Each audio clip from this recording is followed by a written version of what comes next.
Sammy Sosa. One corked bat in 77 doesn't make someone a cheater. Come on, babe. Did you or didn't you? Hey, did you know I used to pitch for the Red Sox? Oh, yeah. Oh, yeah. Oh, that's good. Well, would you mind telling me this other famous Red Sox pitcher keeps rubbing my head all the time? What is his problem? He rubs your head for good luck. You've been giving him a lot of that lately. He's one win away from 300. Wait a minute. Are you telling me two former Red Sox pitchers, both to become Yankees, one of them, me, hits all them homers, and this other guy gets 299 wins? That is something to point out. No wonder they always damn the Yankees.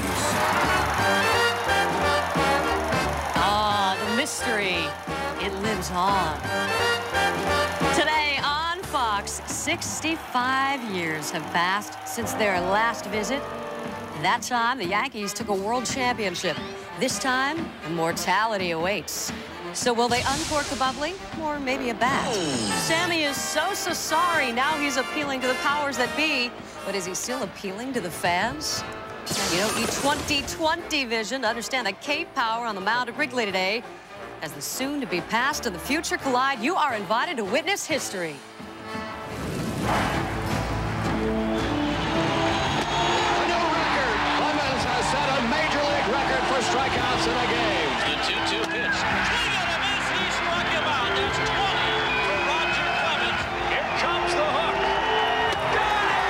20 strikeouts. He ties the major league record. And as it turns out, everyone is invited because of a rain out in Philly. Welcome inside the Fox Network Center. This is Fox Saturday Baseball, your game of the week. The game of the week. I'm Jeannie Zalasko along with... Come on, it is the hottest ticket in the history of Wrigley Field. Did you really expect to find Kevin Kennedy sitting here?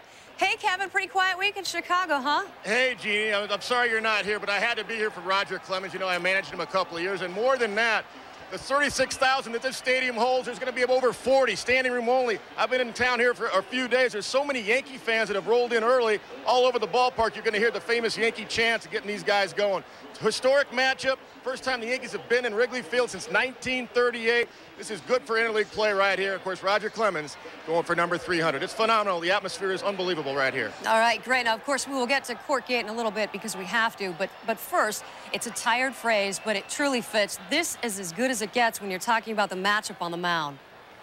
Well, the matchups, of course, Kerry Wood and Roger Clemens, the only two guys that have thrown 9 innings and struck out 20. Roger, of course, doing it twice. I was fortunate enough to manage him once to do it.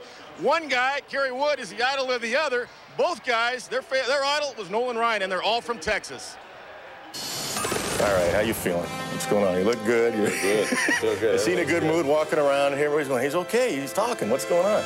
Yeah, well, the day before I usually don't, but our flight plans changed. They sent Boomer and I in here early, and so I had to deal with all the media crush and then everything else going on here in Chicago. It's really made it exciting.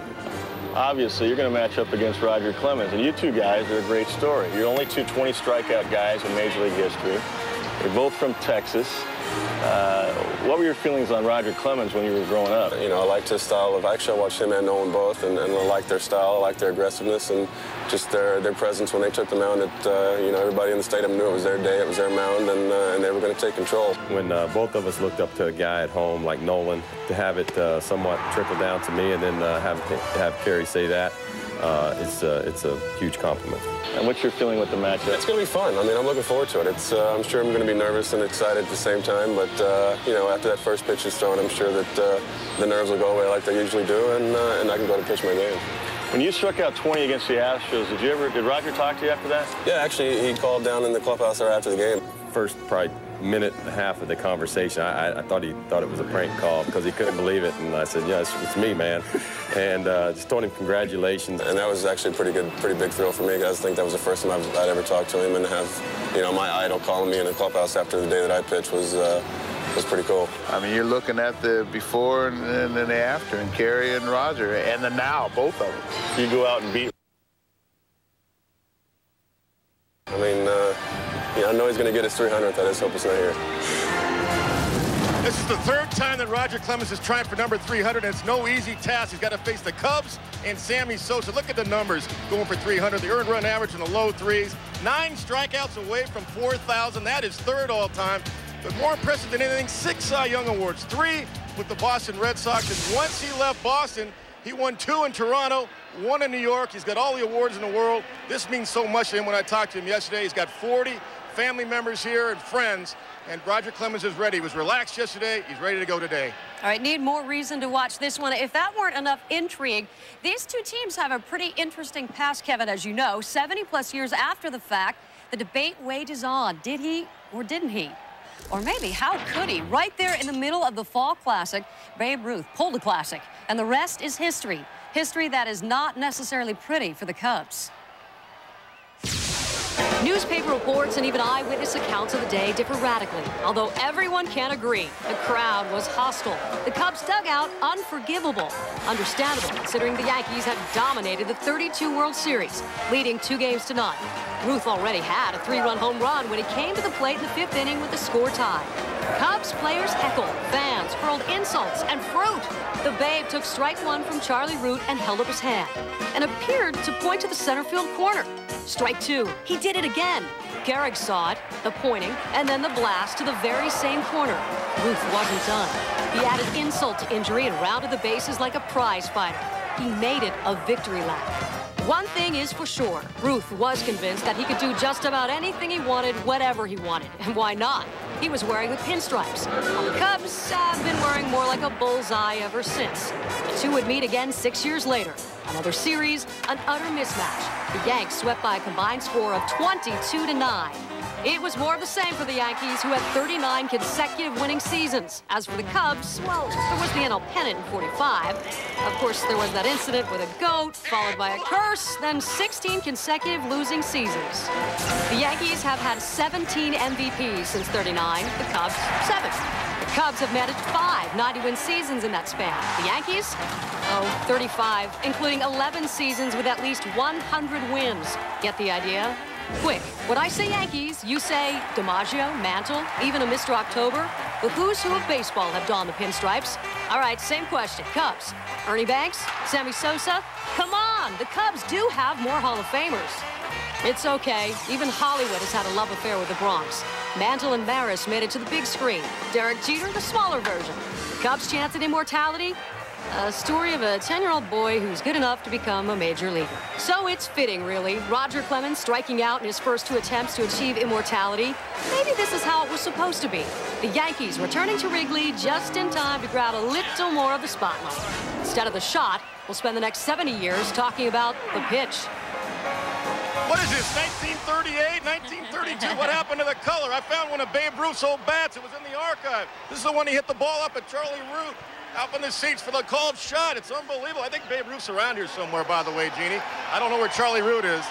Yeah, I was going to tell you, be careful, because I'm pretty tight with the Babe. I can raise the guy anytime I want to. We'll about that. We'll speak again. I just can't get him to answer any questions. By the way, you at home get to call the shot each week. We sure enjoy bringing this to you. All season long, Fox Sports and Sprint are going to be interactive during each of today's games. You'll have a chance to make your voice heard with Sprint Virtual Manager. Use your PCS Vision phone from Sprint or log on to foxsports.com to vote on questions pertaining to your game. Still ahead, get your K-cards handy. You'll need quite a few of them today as Clemens and Wood hook up for more history. And our K-Squared and Company break it down. Sammy uncorked with one swing. Did Sosa shatter his bat and his image? With home field advantage in the World Series at stake, this time, it counts.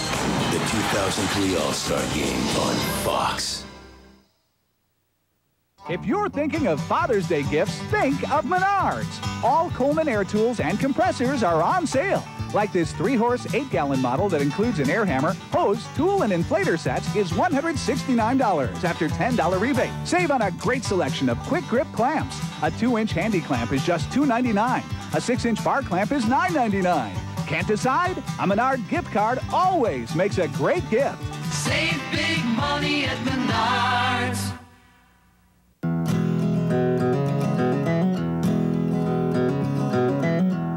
We see an old family recipe for success.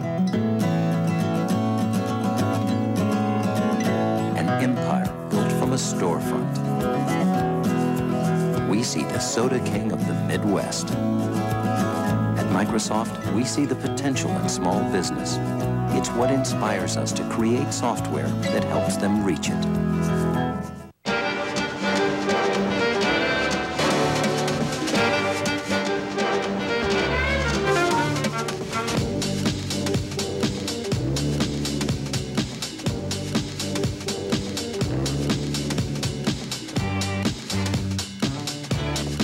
Well, aren't we feeling grown up today?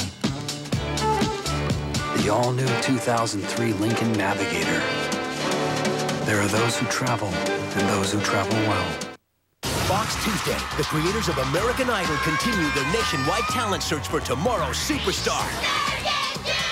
Now, as the 20 finalists are chosen, the contest is heating up. 'Cause I'm over you. And the parents are melting down. American Juniors, hosted by Ryan Seacrest at 8 Fox Tuesday.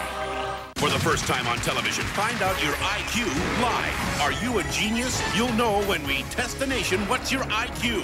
At 8/7 Central, Fox Monday. While we are strolling down memory lane, remember, before the A's went to O-Town, there was that stint in KC. Before KC, PA, Philadelphia, PA. And almost 50 years after the moving vans left the scene, the reunion was scheduled, but the rain took the spotlight. So no baseball game in Philly today, but here's the really good news. You get to be a part of history. And by the way, today home runs will make a difference. Fox Sports, in partnership with CapCure, will make sure that every home run hit in today's games will help fight prostate cancer and help keep Dad in the game. Will the third time be the charm for the Rocket? We'll see, as Clemens will try again to become the 21st pitcher ever to win his 300th game.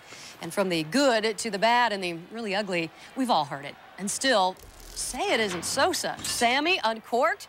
The evidence of Sosa's slip-up lying there on the Wrigley Field grass for the world to see. And Sammy to the list of baseball's most wanted. Even home plate umpire Tim McClellan said, I didn't want to do it, but the evidence was right there. Of course, McClellan, a part of the George Brett nightmare. And remember, Chris Sabo claimed the bat wasn't his, but the cork fit. He took a seat for 7 games. Wilton Guerrero just had the look of guilt when the bat shattered.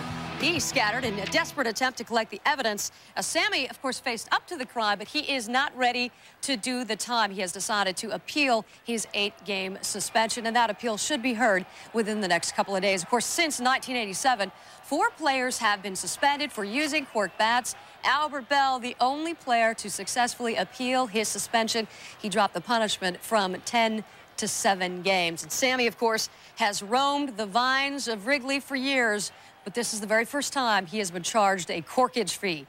As we head back to Wrigley to catch up with Joe Buck and Tim McCarver. Guys, I'm a big fan of Sammy, and let's leave Oliver Stone out of this. But how does this happen? How does Sosa make this kind of mistake? Well, that's a good question, Jeannie. I think that's a question that's being thrown around Wrigley Field and has been since Tuesday. The story with everything that's gone on here, and by the way, Joe and Tim, we'll talk about that throughout the course of this game. The story with Sammy Sosa, so complex, so many different sides that you can look at. I want to know the side that you want to start with first here before this game. Well, I think the big question is whether Sammy Sosa knew or not that he was taking a cork bat to the plate. My answer to that is, how can a major leaguer, a guy who's a businessman, who is in business with his business partner, that's an extension of his arms, not know everything about the bat? Every inch, the seams on the bat, where the knots are. It's very difficult for me to believe that Sammy Sosa did not know that he took a cork bat to the plate. It's that simple. A lot of people have a lot of comments and opinions about him appealing his suspension. That is well within his rights to do in the collective bargaining agreement. I have absolutely no problem with that. The question I have now is, as interesting as it's been up to this point, everything that's gone on, I'm anxious to see how Sammy Sosa responds to it from here on after the incident. He is an emotional player. He's a sensitive guy. It's not going to be all warm and cuddly like it is here at Wrigley Field from here on out. It's going to be interesting to see a guy who wasn't hitting the ball prior to the incident, how he responds to it since it's happened. Let's go down to the field right here at Wrigley and check in with Kevin Kennedy. Thanks, guys. These are all points that well taken, no doubt about that. I think on the plus side, though, for Sammy Sosa, when you know you're walking to home plate with a cork bat, and I've managed a few guys that have done it over the years, you tell the bat boy, if this thing breaks, you make sure you run out and get the pieces. Sammy didn't panic the other night when I watched that game. Ran down the line, drove in the run with the ground ball. There was no panic. There was no hurry. There was no bat boy out there rushing to get that bat before umpire Tim McClellan got it or the catcher got a hold of it. That's a plus for Sammy right there that makes me want to believe him. The second thing, over the years, he's changed his technique as a hitter. When I first managed against Sammy in the minor leagues, he used to jump at the ball, had a wide open stance, jumped at the ball, couldn't stay back. Now he lows on the backside of his legs, gets his hands through the baseball extremely well, and has power to all fields. So I think there's some positives for Sammy Sosa as well. Jeannie, back to you. Yeah, Kevin, let's try to accentuate the positives. Now that we have aired our dirty laundry, you're sitting there at Wrigley. This is the game we all want to be at. Tickets going for, what, $1,500, $2,000? I've seen some signs out there at Wrigley. What's it like at the park as we are just minutes away? They are crowded right here. There are no tickets at all. You're right. They're $1,500, $2,000 a seat.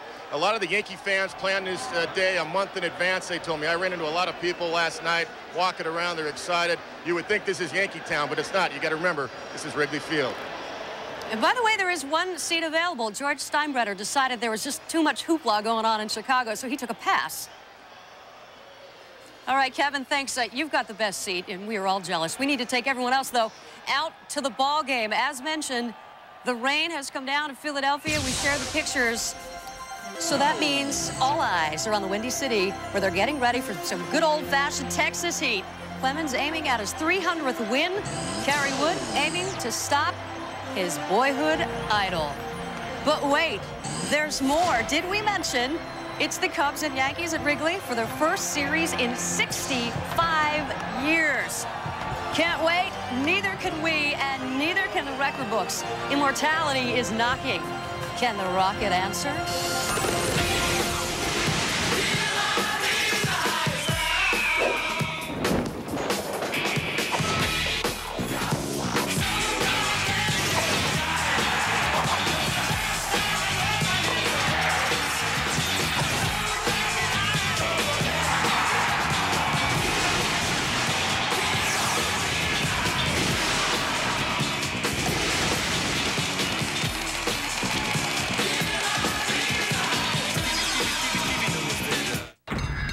I really hate the way I live now. I hate my life now. Maybe in my next life, I'll have a better life. Mike Tyson, Beyond the Glory.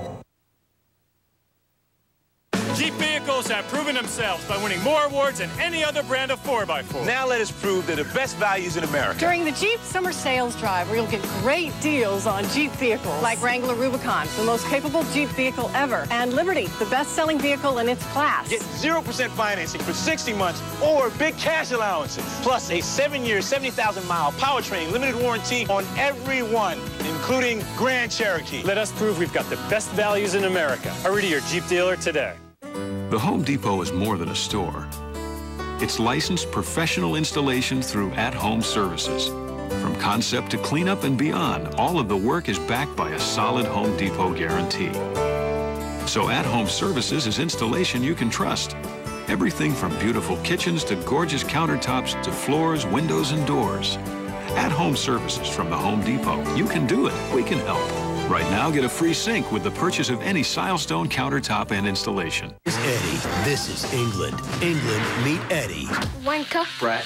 I hate you. I hate you too. Wimp. New York's finest is on the case in London, and now his new roommate is on his. This has been on a week. I feel like I know these apes. Hasn't been that long since you broke away. Keen Eddie, all new at 9, 8 Central, Fox Tuesday. This summer, Smart kid like you gotta have a plan. journey to a whole new world. You brought him home? He's not a criminal mastermind. He's a kid who has nowhere to go. What do you think of Newport? I think I could get in less trouble where I'm from. You have no idea. The OC coming soon to Fox.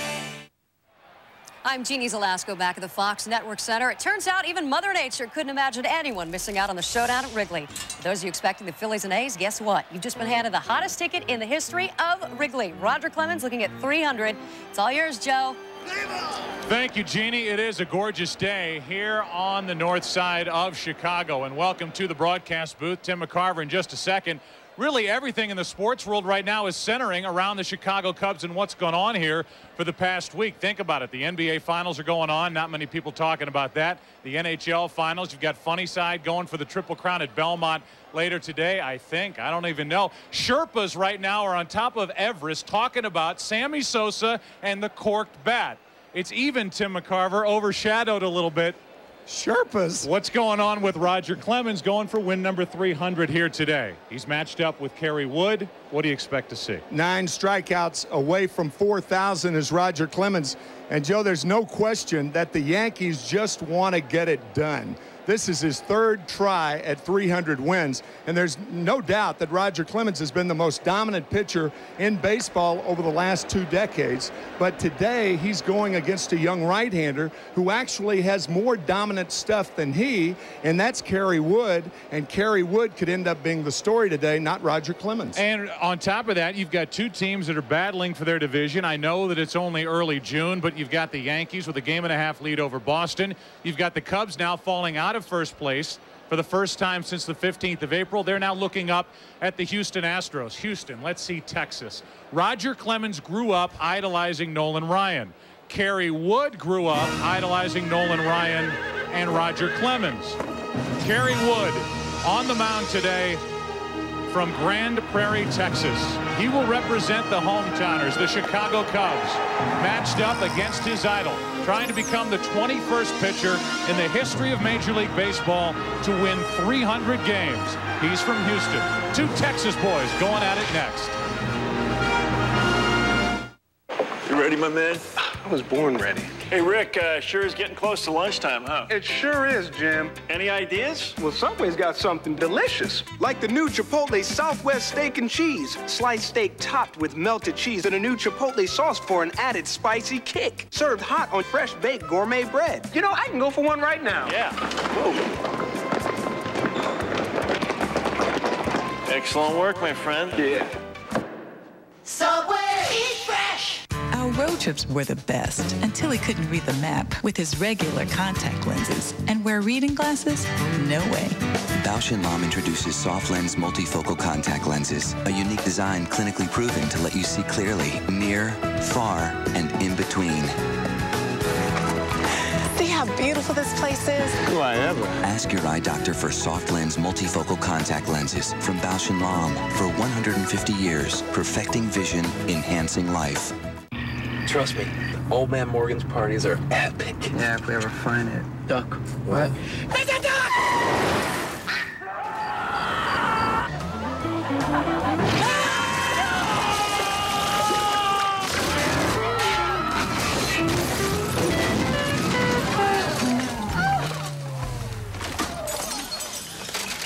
Nice pants, Rick. The one and only Docker Stain Defender.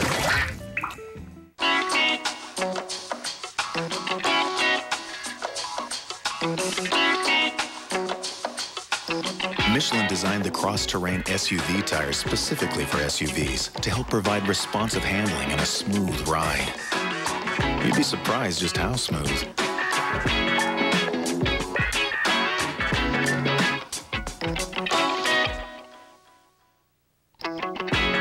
Michelin, because so much is riding on your tires. Wrigley Field. They've been playing baseball here, at least the Cubs have, since 1916. They built this place in 1914. It's the 2nd oldest ballpark in the major leagues, second only to Fenway Park, which was built in 1912. And it has always been a wonderful spot for baseball. And now for those of us in this generation, we get a chance to see the New York Yankees play the Cubs in Chicago. And there goes Sosa. And here come the Cubs.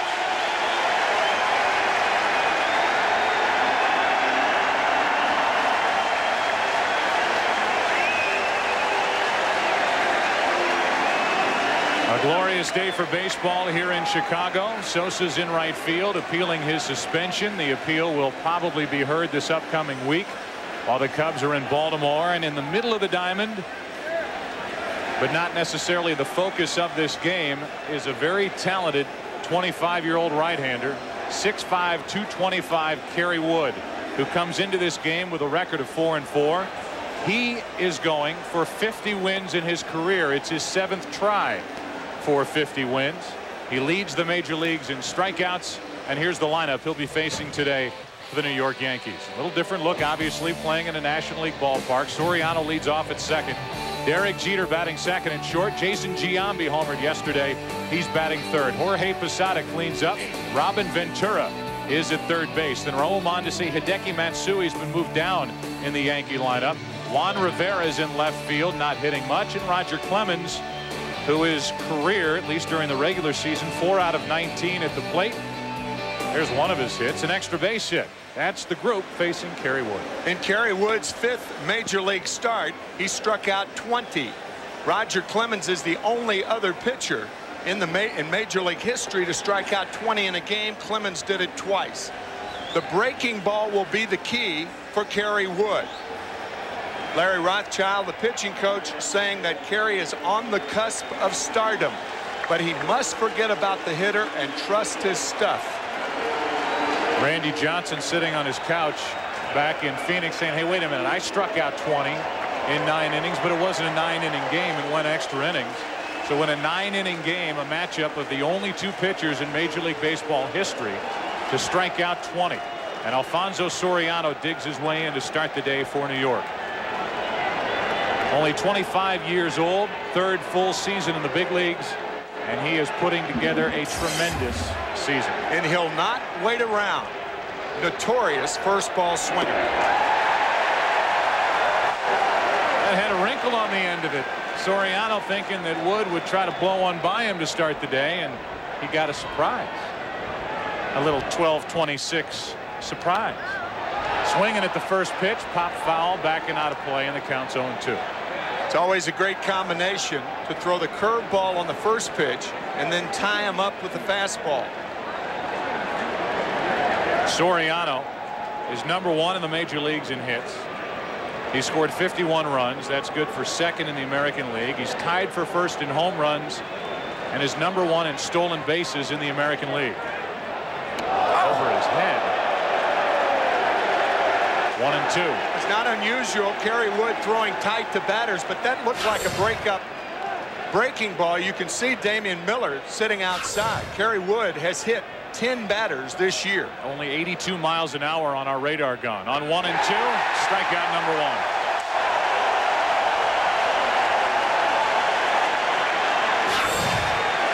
On the scouting report, we said the pitching coach Larry Rothschild said the breaking ball is the key. 3 of the first 4 pitches to Soriano, breaking ball. He finally got it. I thought it was interesting as Jeter stands in. When you mentioned that Kerry Wood, according to Rothschild, gets too wrapped up in who's standing at the plate facing him. As a phenom, former Rookie of the Year, that season that he struck out 20, it was May 6th of '98 against Houston.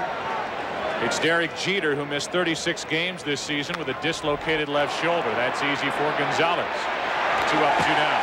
Joe, I think a lot of major league hitters intimidate young pitchers. I mean, Kerry Wood will be 26 years old in 9 days. And even though he's had limited success in the major leagues, he's still intimidated. I mean, these are the New York Yankees. Think about it. This heralded franchise that's won 26 world championships.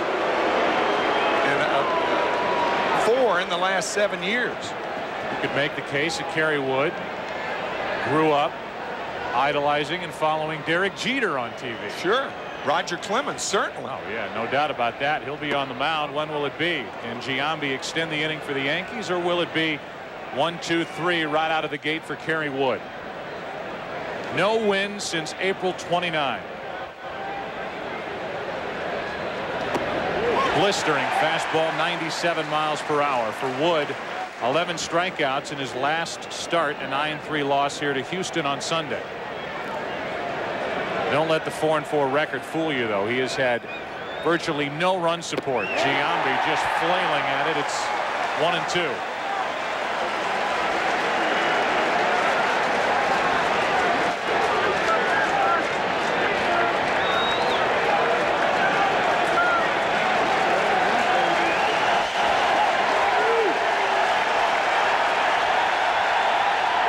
Good start for the kid.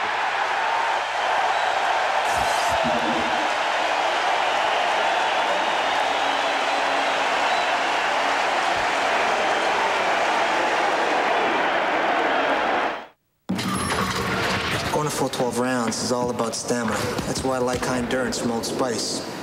No deodorant protects better. And it lasts longer because it evaporates more slowly. Want proof?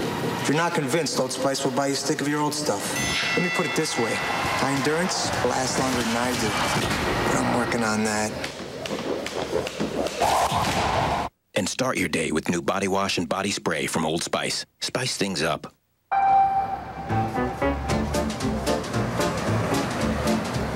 Ted? Hey, man, remember how Ted was talking about his new acting job, but he was a little, hazy on the details? Right up here, baby. Well, ladies and gentlemen, say hello to Pickle Boy. I'm so glad I got to see this. Happy to help. Introducing Picture Mail That Talks from Sprint. Share it when it happens. The best is yet to come, and babe, won't it be fine?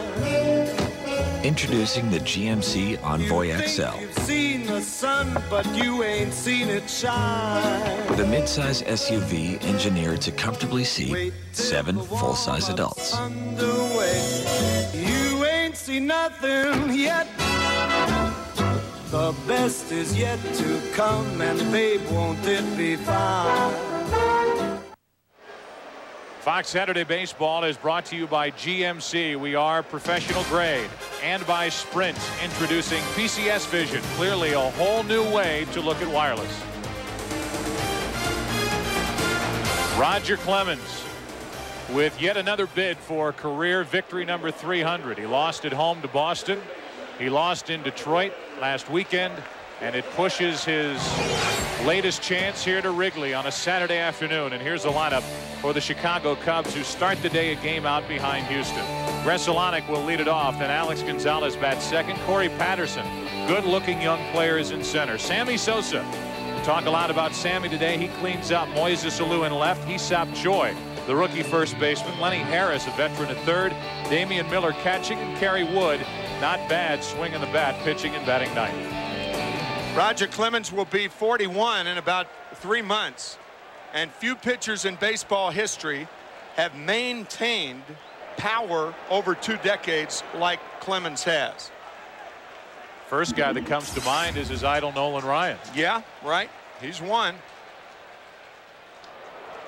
First pitch to Gresolonic, slides away for ball 1. Mark Gresolonic is the leadoff hitter really by default for the Chicago Cubs.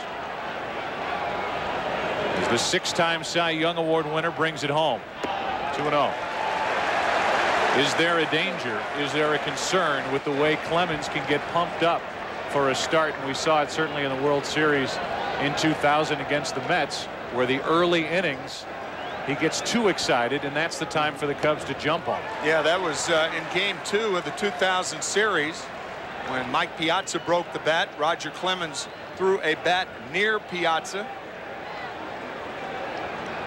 And I don't think I've ever seen a pitcher as pumped up as Clemens was that night. On 2-1. Misses the inside corner. Dan Iasonia is the home plate umpire for what Clemens hopes will be a historic day. Oh, pitchers who are pumped up don't get hit hard. They walk batters. Into center field, a leadoff base hit for Gresolonic.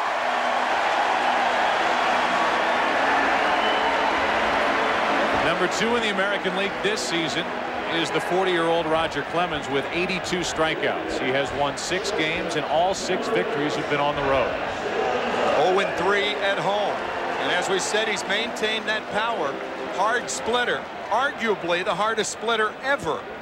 Around 88, 89. He must put that 300 milestone behind him and the Yankees. And the Yankees, they don't want a no decision out of Clemens today. They want a win, period. A check on the runner, Gresolonic at first. The failure of Bobby Hill during the spring has forced Gresolonic not only to the second base position, but I guess you could argue into the leadoff spot. He has only 1 stolen base. This is not a team, and it usually isn't here at Wrigley for these Cubs, that runs very often. Another check.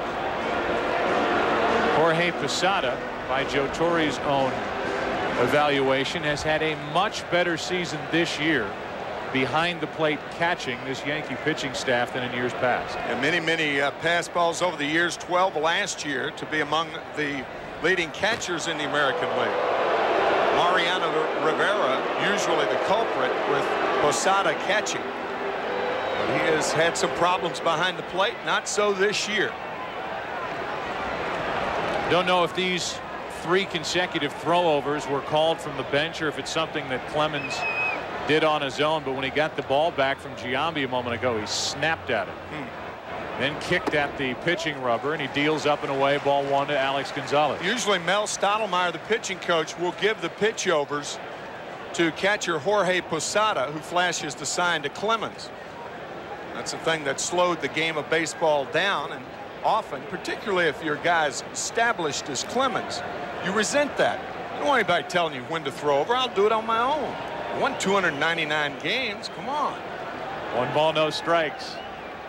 Gonzalez drops down a beauty. Going to take a good play from Clemens, and he turns it in. Runner down to second with 1 out on a sacrifice 1-3. Dusty Baker, the manager of the Cubs, playing the elements right here. He realizes he's got Kerry Wood on the mound. Cubs have not scored a lot of runs. And in 3 of his last starts, 6 starts, no runs for Kerry Wood. So Baker trying to strike early at Wrigley. It presents an RBI chance for Corey Patterson. He really would be the best leadoff type hitter for this Cubs team, but because of the strikeouts that he piled up last season and because he's still a young player, Dusty Baker doesn't want to thrust him into that spot where he did not do well a year ago. Makes a fastball 93 miles an hour for strike 1. Yeah, he'd be an able candidate for a leadoff hitter if the Cubs had a good lineup. But the Cubs are a good team and close to first place because of their pitching, not their lineup.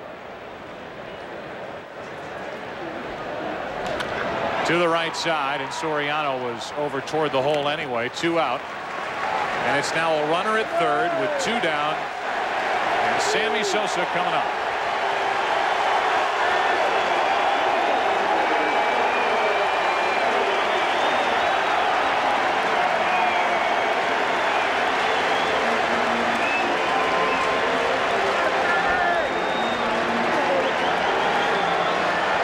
You see the numbers for Sosa, which have led some to believe that if he knew the bat was corked on Tuesday, he was trying to get an edge to get his swing back. He has not been hitting anything and doing a lot of that, swinging and missing this season for Chicago. No home runs in his last 59 at-bats. May 1st, the last time Sosa homered. Now, he was on the DL for 3 weeks. 99 miles per hour from Clemens. You'd be foolish to throw anything other than a high fastball again to Sosa.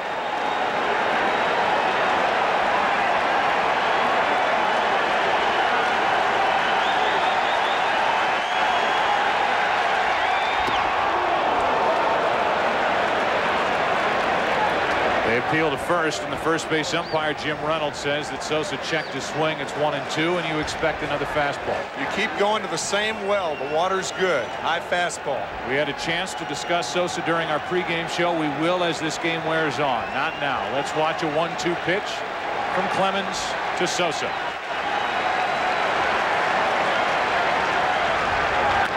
Left side. Ventura ranging. The throw. Inning over. And with help from his defense, a good start for the Hall of Famer. 1 inning complete at Wrigley. No score. It's time you expected more from an insurance company. Because at Progressive.com, you can get our price for car insurance, plus the rates of other big-name companies. And that could save you hundreds. We can help you save money, even if it's not with us. Call Progressive today, or visit Progressive.com. Compare rates and buy a policy instantly. We can help you save money, even if it's not with us. You could start saving now. Call Progressive today. Not what you'd expect from an insurance company. And you, Wyatt, how'd you make your first billion? Oil and cattle. Let's call it offshore banking. Ah! And you, Jones, we're all curious. How'd you make your first billion? Me? Oh, Pepsi. You invented Pepsi? Oh, no, I just drank one. Want your first billion? Enter Pepsi's Play for a Billion sweepstakes. 1,000 winners compete for a guaranteed million on live TV. And one may even win 1 billion. You guys got a foosball table? Check specially marked Pepsi products. This is the latest. This isn't. This is the latest. This isn't. And when it comes to athlete's foot, this is the latest. This isn't. Lotramin Ultra, the latest prescription strength medicine available without a prescription. Lotramin Ultra, the latest advancement for relief of itching and burning. The latest cure, so ultra powerful, one use a day is all you need. Nothing's proven to be stronger or faster, and nothing's newer. Lotramin Ultra, the killer cure. All right, kids, today we're gonna rob a home run, and this is how it's done. Major League Baseball Charities is a proud partner of Boys and Girls Clubs of America. Come on, you gotta rob that. You guys want to know about the Rally Cab? Make a big W. This is an important part of baseball. Through programs like RBI and Rookie League, they bring baseball and softball to kids around the world. Ooh, you're supposed to jump. Together, they create a positive place for kids. Come on, come on, come on, come on. Oh! Lori thinks her boyfriend is cheating on her, so she's hired a gorgeous model to test his fidelity. Nicole, going out with me? Yeah, drinks. Everything's fine with me. Busted, the new series, Anything for Love, premieres Monday, June 16th on Fox. No score as we move to the top of the second. It'll be Jorge Posada, Robin Ventura, and Raul Mondesi against Kerry Wood, who had 2 strikeouts in the first inning. Posada batting the cleanup spot, hitting .264. Didn't catch here yesterday, and he takes low for ball 1.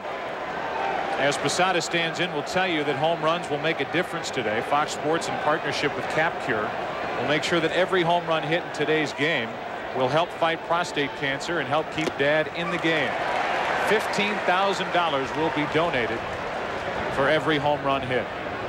1 ball, 1 strike from Kerry Wood to Posada. Nice tradition started several years ago. Both Joe Torre and Dusty Baker, the managers today, have had prostate cancer and highly supportive of this terrific program.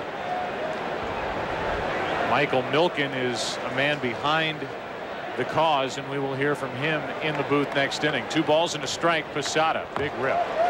2-2. We need to talk about the Sosa situation as you look at 2 prostate cancer survivors, Joe Torre and Dusty Baker. Sammy Sosa will forever be linked to that Tuesday night and the cork bat incident, which happened here with the Tampa Bay Devil Rays in town. It will trail him wherever he goes from here on, and it has at least cast a shadow over things that have been accomplished to this point. As strikeout number 3 rings up for Kerry Wood. I think Major League Baseball is trying and was trying to give Sammy Sosa and the situation every chance it could to look as good as possible, for good reason. They tested the other 76 bats. They tested the 5 bats that are in the possession of the Hall of Fame. I'm sure all the while hoping to find nothing else in any of the bats because of what Sammy Sosa means to this game. As Ventura fouls it back, and Tim, you and I have talked about it plenty. Sammy Sosa is the game's most marketable athlete. Right. He plays the game with a smile on his face. He plays it up to the fans. He says all the right things. That's why it was so shocking and heartbreaking when cork was discovered in his bat here on Tuesday night. Because everything leading up to that tainting, and I agree with you, that career is forever tainted. Time will pass, of course, and it will become less so in 5-10 years. What about the electric stuff of Kerry Wood, meanwhile? 4 strikeouts for the right-hander, and the 2 out and nobody on. A chance to strike out the side with Raul Mondesi coming up. And Joe, that was my point before the game. You know, respectful of everything that Sammy has accomplished, I just do not believe, again, that he went up to the plate and didn't realize that that bat was corked. Number one, he said that he used it in batting practice, so therefore he's very familiar with it. And major league players have earned millions of dollars with these bats. They know every inch of them. They can read little cracks in them. They look at them. They even come out at 5 o'clock for a night game. They check to see whether the pitchers are using their game bats. It is inconceivable that Sammy Sosa took a bat to home plate with which he was unfamiliar. 1 ball, 1 strike as that misses off the outside corner, a point that hasn't been brought up. And I think it would be very interesting if they could find the barrel end of the bat to see if Sammy Sosa's name is on that bat. It's disappeared. That gate. Strike 2, a swinging strike from Mondesi, and now indeed Kerry Wood has a chance to strike out the side. We'll finish that point a bit later. This crowd into it.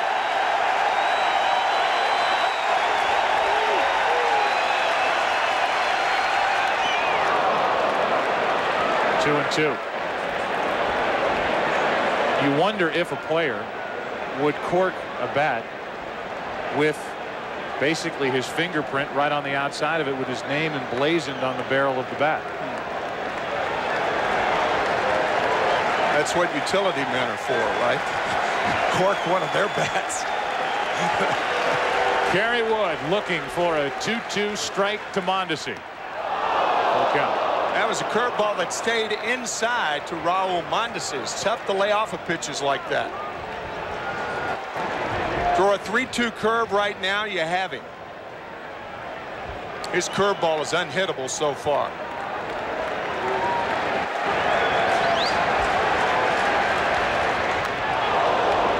Just fighting to get a piece of it is Rajahh Moises.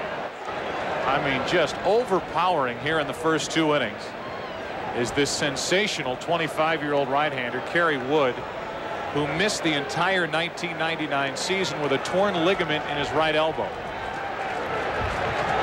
Trying to finish off Mondesi and the Yankees here in the second.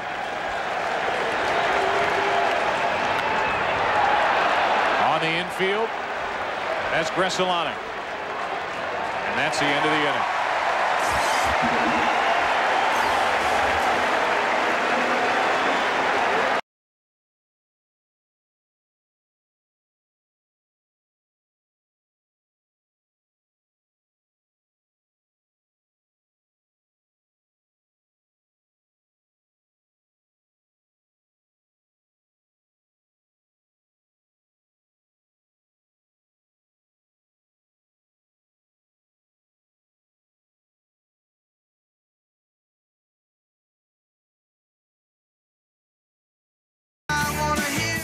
Now may be the best time ever to buy a Carrier heating and cooling system. Introducing Cool Cash, where you can get a rebate of up to $600 on qualifying new Carrier systems. Call 1-800-CARRIER for a participating dealer. Own the #1 DVD in America. Brosnan. Let's get down to business. Barry. I'm a girl that just doesn't like to get tied down. Bond. James Bond. Die Another Day. The 2-disc special edition DVD. Own it today. Ants, fleas, and ticks on your lawn can be a real pain. Right, Murphy? But even worse are the bugs that destroy your lawn from below. You see these dead brown patches? Cutworms. And grubs eating the roots. The solution? Ortho Bug Be Gone. Bug Be Gone's exclusive formula kills the ants, fleas, and ticks above. And those lawn killers below. Ortho Bug Be Gone. For a beautiful bug-free lawn. Guaranteed. Ortho. Always the right solution. Halibut with polenta cake sounds good. Oh, but polenta sometimes makes me break out. I will get, a vegan club sandwich. Vegans are like so in. Is the salmon East Coast or West Coast? That'll just do a number on me. I can come back later. Crab cakes. I had crab cakes. Sir? Porterhouse, medium, rare, slaw, cob, ranch, blue, fries, baked, toppings, all of them. Oh, here's something. Coconut dipped shrimp sauté with pilaf. I like pilaf. On a gorgeous day in Chicago, Fox Saturday Baseball is brought to you by Budweiser. The best things in life for the things that are true. Budweiser. We are in constant contact with scouts. There are scouts around the country watching this game right now. Steve Horn in our booth, our editorial consultant, spoke to one, said that pitch that Clemens threw past Sosa last inning, that 99-mile-an-hour pitch, is the hardest pitch they've seen him throw in years. Wow. A little extra adrenaline facing Sammy Sosa at Wrigley Field. I would imagine. Who could blame him? No, right. Moises Alou at the plate on the inside corner. 93 miles per hour, and the count's 0-2. Alou, then Hee-Seop Choi, then Lenny Harris. third base position for the Chicago Cubs. There's kind of a vacancy sign hanging over that position, and there has been for a while here. Every organization seems to have that one spot that they have trouble filling, and third base has been it. The Yankees and left fielders. Been a problem for them for the last 13 years. A 1-2 pitch to Alou. Still 1-2. There is talk that and you look at Ron Santo, a guy who could end up in the Hall of Fame and should end up in the Hall of Fame. I agree with you. 342 lifetime home runs. What a player here for the Cubs. And just bleeds Cub blue. Radio analyst for the Chicago Cubs, working with Pat Hughes, is Alou just got a piece of it. There is talk that the Cubs may end up making a run at Mike Lowell of the Florida Marlins. If they end up with Lowell, who is putting together a fantastic first half of the season all across the board and is a tough, good player. There are many people within this division that believe because of the Cubs starting pitching, it could send them over the top and win the Central Division for them. Yeah, if you don't have to give up one of those young right-handers like a guy like Zambrano to get Lowell. But they need extra punch. There is no question. Alou got that off the end of the bat, and coming in is Rivera for the first out here in the second. Let's go back to the first inning in that 99-mile-an-hour pitch from Roger Clemens past the bat of Sosa.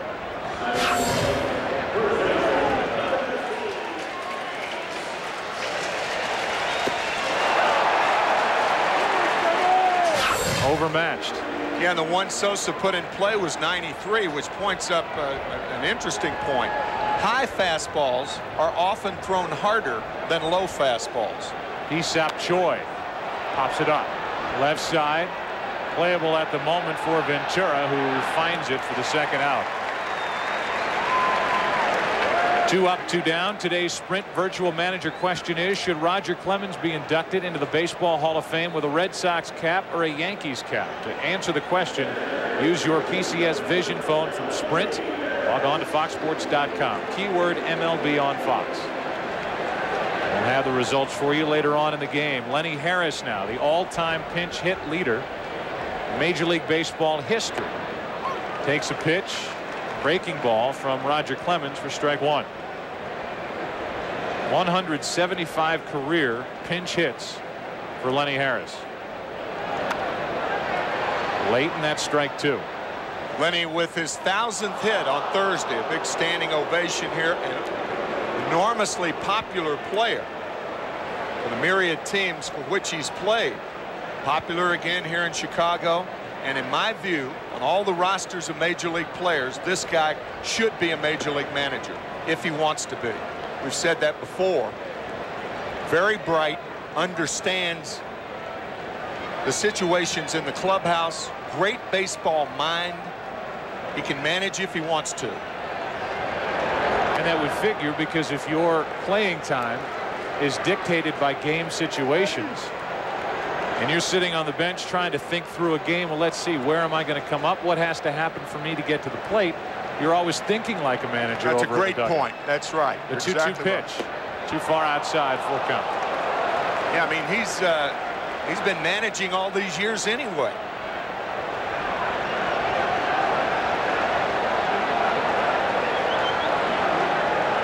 This crowd wants a reason to erupt, and there are a lot of Yankee fans in attendance here at Wrigley today, as Harris doesn't give them a reason to. Little fly ball into left field. Easy for Rivera, and that'll do it for Chicago in the second. We go to the third. No score. Clemens and Wood. Fox Sports, home of the 2003 All-Star Game. Back after this from your local station. With home field advantage in the World Series at stake, this time it counts. The 2003 All-Star Game on Fox.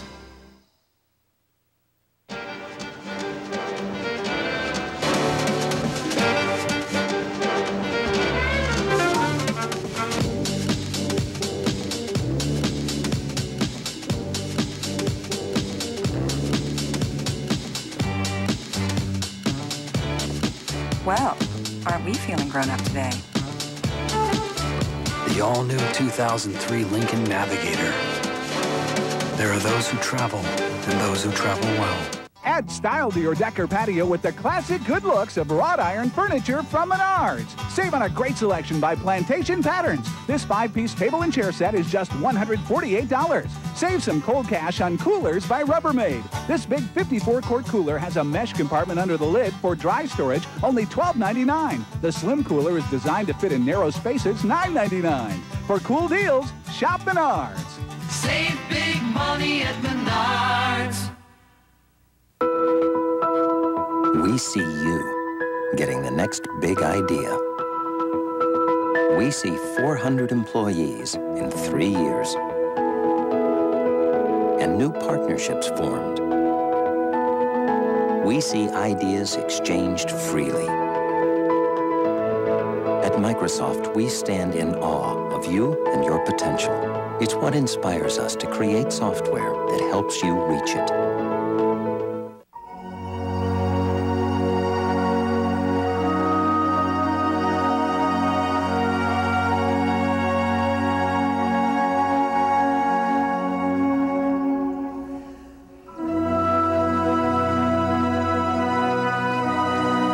Lexus ES, an automobile so luxurious, we've thought of everything, even special lease and financing rates.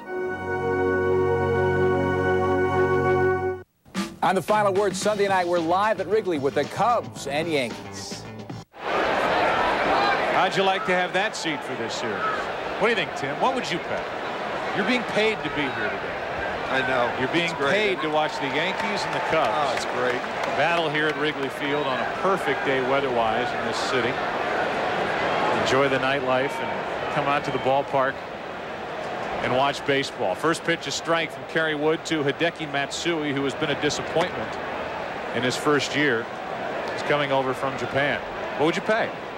Let's go. Fire it out there. Well, tickets are going for $1,500, but that doesn't answer your question. No, I'm evading your question. I would pay probably $500 to see this game. So you wouldn't see it then? Because they're going for $1,500. I wouldn't see it. So I'd just sit at home. I'd have to watch and listen to whoever you're working with. The guy replacing me.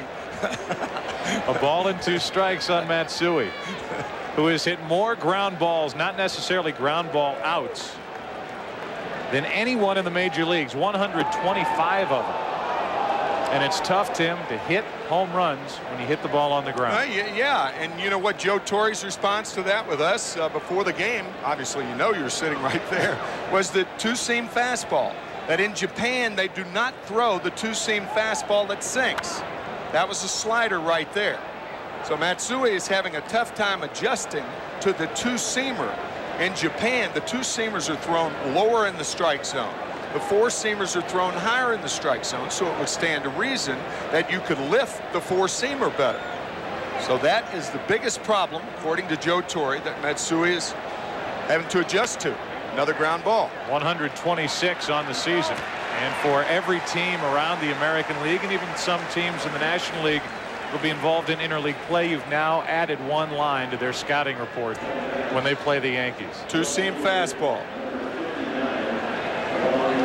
It is priceless, and we're glad to have you with us as Juan Rivera digs his way in. Rivera, because of the injury to Bernie Williams, out with the knee surgery.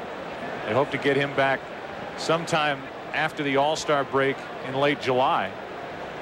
Rivera is having to play, and the Yankees have to hope that it's not exposing Juan Rivera, who seems to be one of the big chips that this organization has if they want to make a trade later in the season to bolster the bullpen or add that left-handed bat. Ruben Sierra is not the answer, the guy that they picked up yesterday from the Texas Rangers. I can't see Ruben Sierra starting many games in the outfield.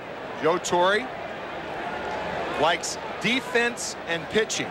That's what won the World Series for them in '96, '98, '99, 2000.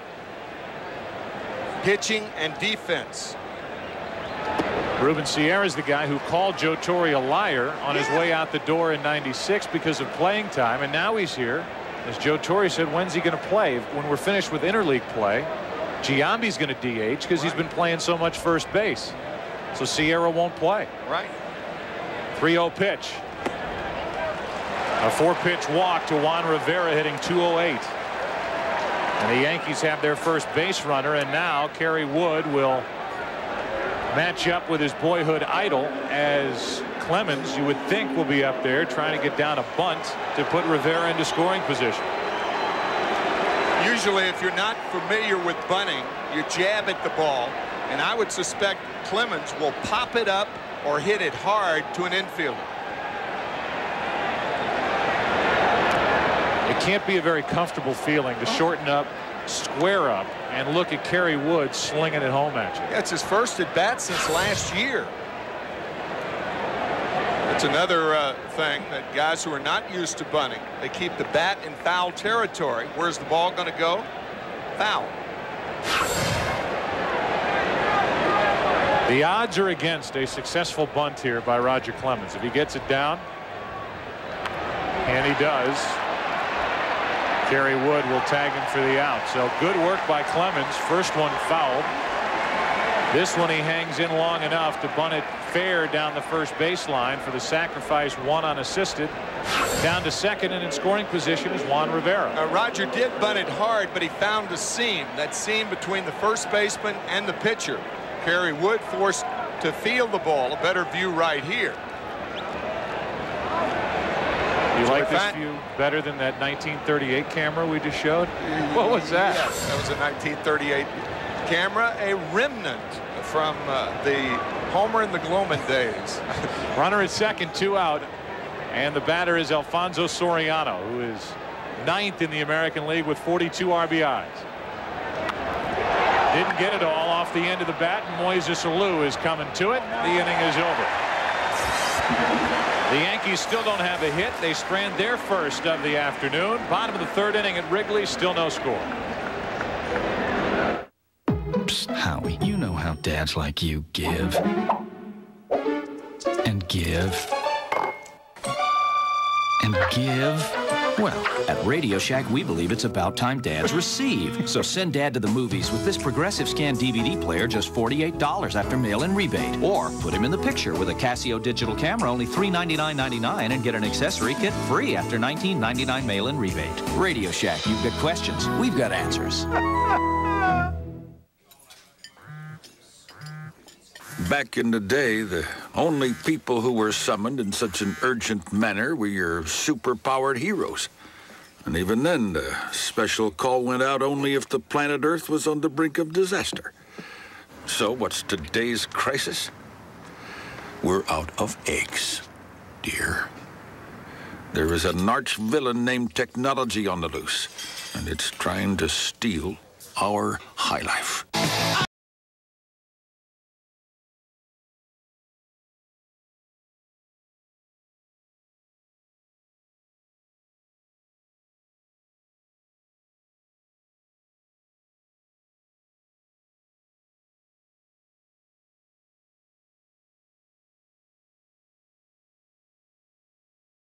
When you can get the best of wireless without a contract, that's M Life. Go phone, only from AT&T Wireless. Come on in, Derek. I thought we discussed this thing and had it all worked out. You're our starting shortstop. How can you possibly afford to spend 2 nights dancing, 2 nights eating out, and 3 nights just carousing with your friends? Oh. If you want to enjoy the New York nightlife, bring your Visa card. Because Orso, Cheetah, and the Broom Street Bar don't take American Express. Visa, it's everywhere you want to be.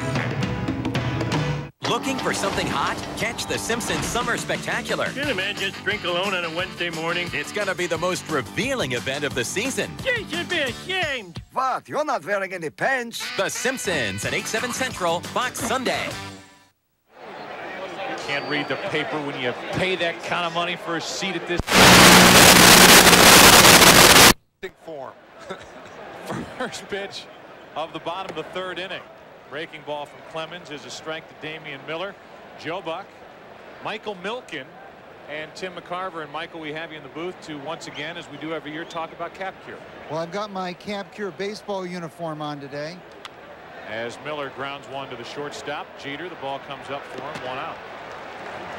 And every year we talk $20 about million. every year we $20 million. talk about this, and tell us exactly what transpires to raise the $20 million that you've raised. This is our 7th year, and every home run hit in 60 ball games. Between this game today and the last game on Father's Day, Seattle and Atlanta, people pledge money for home runs. They can pledge as little as dime and as much as $10,000 a home run. And all this money goes to prostate cancer research. With one out, Kerry Wood would love nothing more than to get a hit or even more against Roger Clemens. A big swing for strike one. So this awareness effort of Major League Baseball has helped to substantially reduce the death rate in America from prostate cancer. How much money have you raised? We've raised just over the home run challenge about $20 million, and overall we've raised about $200 million for prostate cancer research. And I will be traveling to see 18 baseball games here. Look at these swings by Kerry Wood. The count 1 ball 2 strikes. Now I know it's no coincidence that here we are at Wrigley, the Yankees and the Cubs, Joe Torre, Dusty Baker, 2 guys that I know you've leaned on heavily to get the word out about prostate cancer research. That is correct. They've both been great spokespersons for prostate cancer research. Kerry Wood will turn and head back to the dugout. And I think they're both examples of, you know, people that are healthy, vibrant, and the fact that it's a survivable disease, particularly if diagnosed early, and it's so easy to go get a blood test. And anyone can participate. And we have a pledge number, 1-800-547-CURE. Last year we had 126 home runs. We were down a little from the year 2000 when we had 160 home runs. Gresolonic at the plate with 2 out, and the first pitch is high for ball 1. Well, Michael, thanks for stopping by and I appreciate it. giving us the update. We want to thank you. We want to thank News Corp, Fox, and Major League Baseball for all the awareness that you've created to reduce prostate cancer deaths. Thank you, Michael. A little high and tight to the leadoff man, Mark Gresolonic. He singled his first time up. That's the way the game started. Then a bunt by Alex Gonzalez got Gresolonic down to second.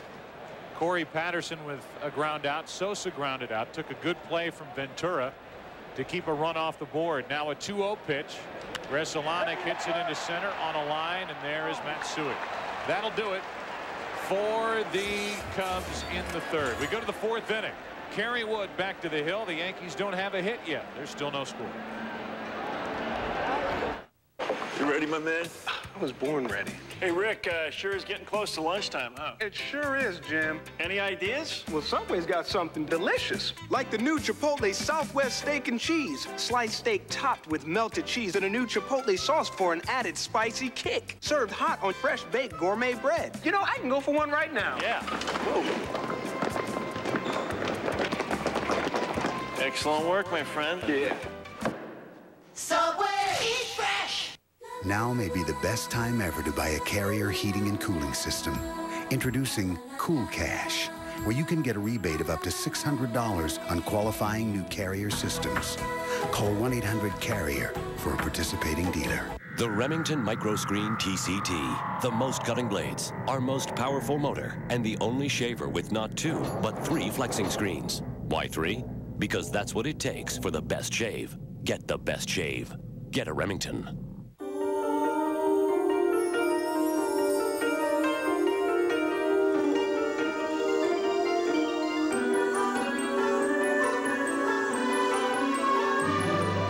Designing an all-season tire to outperform performance tires wasn't rocket science.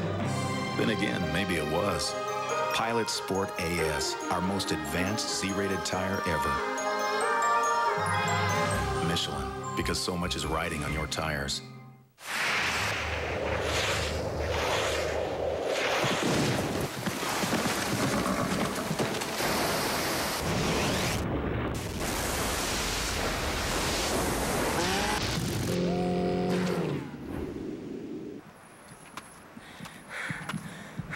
The best things in life are pure. Aquafina. Purity guaranteed. Fox Saturday Baseball brought to you by Aquafina. The best things in life are pure. Aquafina bottled water, purity guaranteed. And by Michelin, because so much is riding on your tires. The seats are full. The bleachers are full. The sun is out. The sky is blue. The wind is blowing in from right, and the rooftops are full.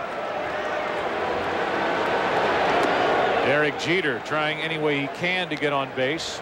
Shows bunt and takes ball one. Jeter, Giambi, and Posada. For New York, there's no score, and the Yankees look for their first hit. Any place standing, standable, or sittable to view this game is taken. Jeter did not hold up. 1 ball, 1 strike.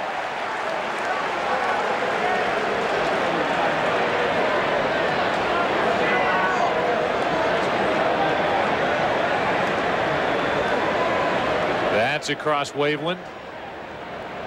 It runs along left center field. That's strike 2. Sheffield runs along right and right center. And no matter where you are, there are people down on the street waiting for a home run ball. There are people up above trying to stretch out and see some part of the action from a rooftop. Here's a 1-2 pitch. Another strikeout. That's 5 on the day for Kerry Wood. Match up with Roger Clemens, and so far it's Kerry Wood that's racking up the strikeouts, as you, beginning of our telecast, thought might happen. Yeah, Kerry on May 6th, 1998, in only his 5th major league start, he struck out 20 against the Houston Astros, a one-hitter allowing 2 base runners. Neither he hit a batter, and there was a single in that game. But he did not walk anybody. And when Clemens struck out 20 for the Boston Red Sox against Detroit, he didn't walk anybody in either game. Remarkable. Giambi tried to go up and get it, and a pop-up, and Kerry Wood's hoping somebody says, I got it. And it's Hee-Seop Choi as the two collide. Kerry Wood and Hee-Seop Choi, and Choi went down hard.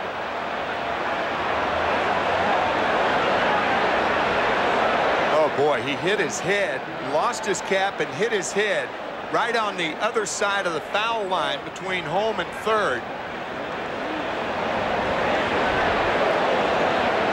The catcher, Damian Miller, did not see the ball. And keep in mind, the catcher is the only infielder that doesn't have glasses, other than, of course, the pitcher. Sunglasses. Oh, boy.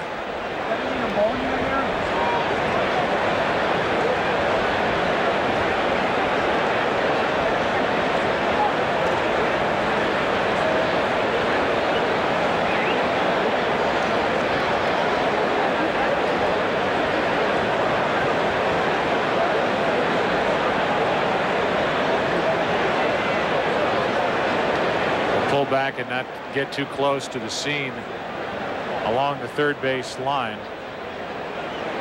Immediately Hee-Seop Choi went unconscious, and everybody's standing there with hands on hips just praying that he'll be okay.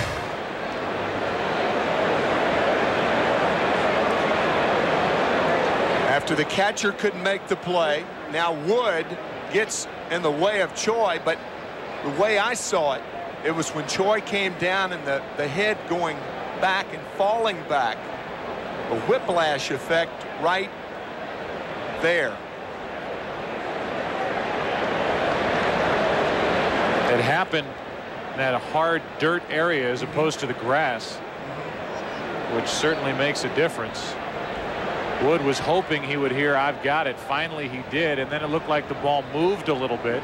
Wood got back into the play with the wind blowing from our right to our left. The ball moved just at the end, and Kerry Wood kind of jumped back into the play. That's when he collided with Hee-Seop Choi. And then Hee-Seop Choi hit the ground. I don't think the injury came there, but right there. Hee-Seop is a very big man. He weighs 240 pounds. And it looked like the back of his head took the brunt of the body.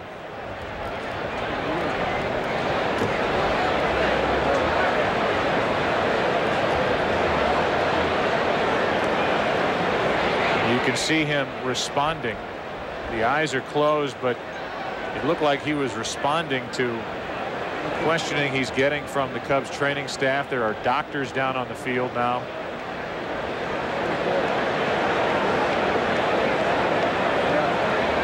And there's obviously no need to speculate from up in the booth. We'll just sit and watch with you and hope and pray that he'll be all right. Kerry Wood is now walking off the field and is going to, well, we'll see what he's going to do. Take a moment. Wipe off. I mean, Kerry Wood was involved in the collision as well. He came down. But I believe he came down, and I was looking more at Choi. It looked like Wood came down more on the grass. Yeah.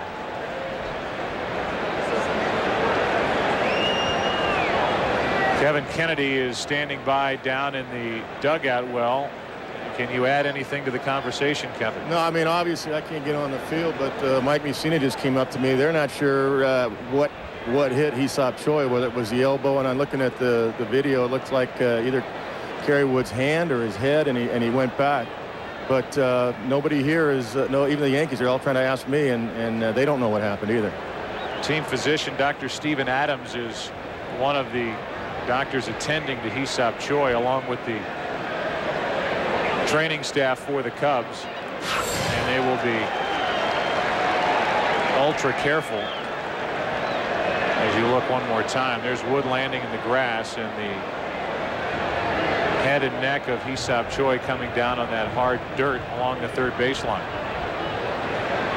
I mean, immediately Lenny Harris called for help. If you're wondering why Lenny Harris, the third baseman, didn't make that play since the ball was between third and home, was, Joe, as you alluded to, the wind blowing from right field toward the Cubs dugout took that ball between home plate and the pitcher's mound to the third base side. Otherwise, Harris has the best play. The catcher, Damian Miller, did not see the ball, so he was ruled out immediately. And when Wood saw that, then only he and Choi had a chance for it. And it was Choi, the taller of the two, who made the play. It really was, in retrospect, a terrific play by Hee-Seop Choi just to get there, find it, kind of lunging after the ball made the catch. And then he and Wood came together, and Choi went down. So now they're going to open up the wagon gate area down the right field line and bring an ambulance straight onto Wrigley Field. You're obviously dealing with a head and neck area. If you look at Andy McPhail, president of the Chicago Cubs team. With this type injury, with the way Hee-Seop Choi came down, they will be so careful as they attempt to move him into that ambulance.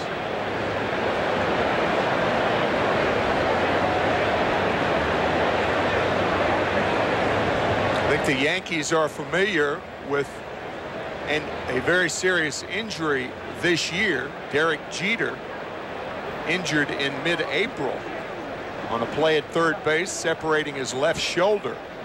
So the Yankees have seen this before. With the ambulance on the field, that happened at Sky Dome in Toronto.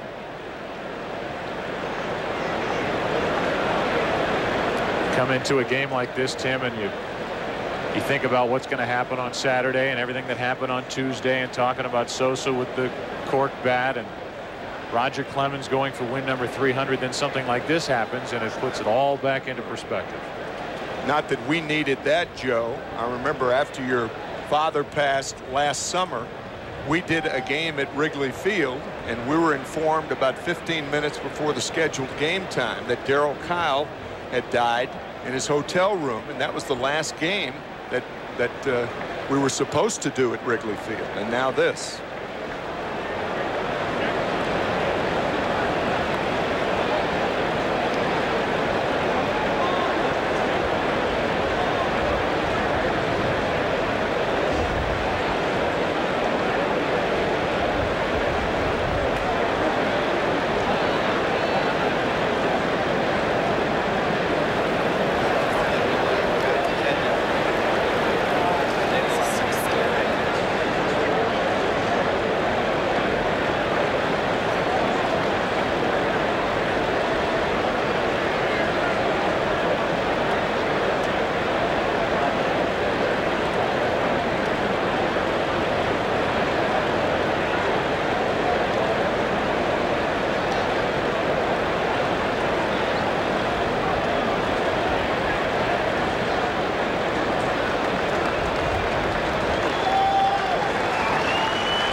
backboard to get Hee-Seop Choi onto the gurney, and when we get more and when Kevin Kennedy learns more from down on the field, we will certainly pass it along.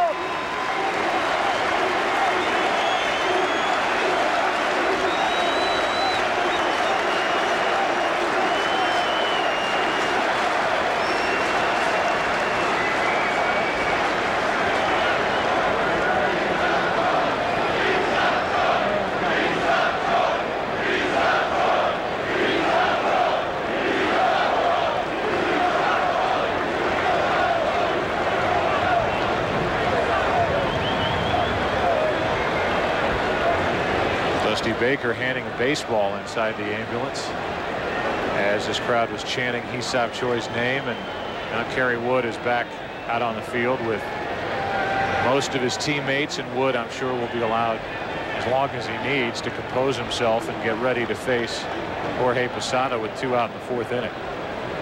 You know, Joe, when you alluded to Kerry Wood and his involvement in that, suggesting that perhaps there could have been an injury to him, I didn't even think about that initially. The play once again, because Wood goes into Choi, and perhaps Hee-Seop took a blow from Wood and the ground, certainly off balanced. But because Hee-Seop wasn't moving, I didn't think of Kerry, but looks after one more view of that play that Kerry could have been at least shaken up on the play. Appears to be okay. So Eric Karros will take over at first base for Hee-Seop Choi.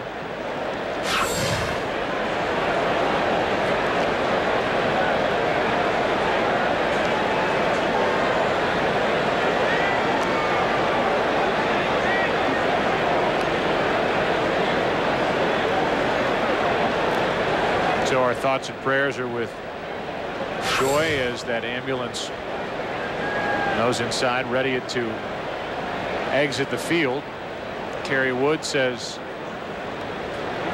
he's ready to go, but he stands there with his hands on his hips looking at the ambulance, and Karros gets loose, ready to play baseball again after the ambulance exits.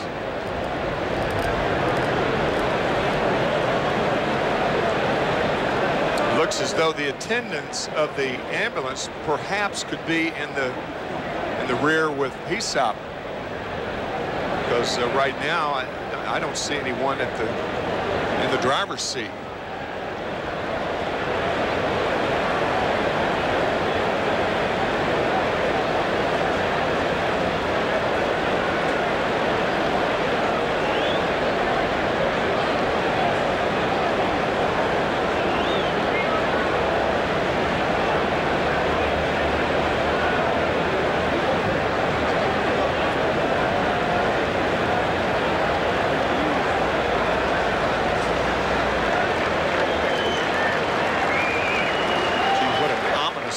This game is taking.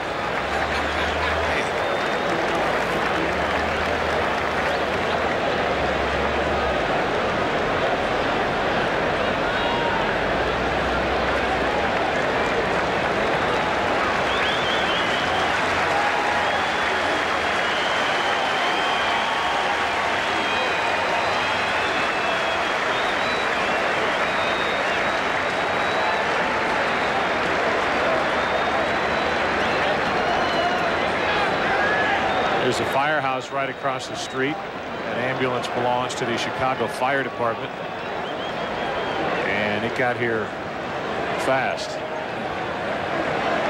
making way out on the street, opening up the gates, and now off it goes. And as soon as we learn anything about the condition of Hee-Seop Choi, we will get it to you immediately.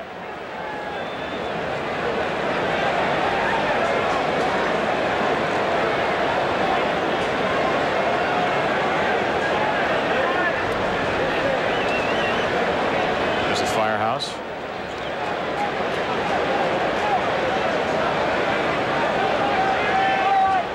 So the ambulance has headed out. Kerry Wood says a prayer and is ready to go back and pitch. Jorge Posada will be the hitter for the Yankees.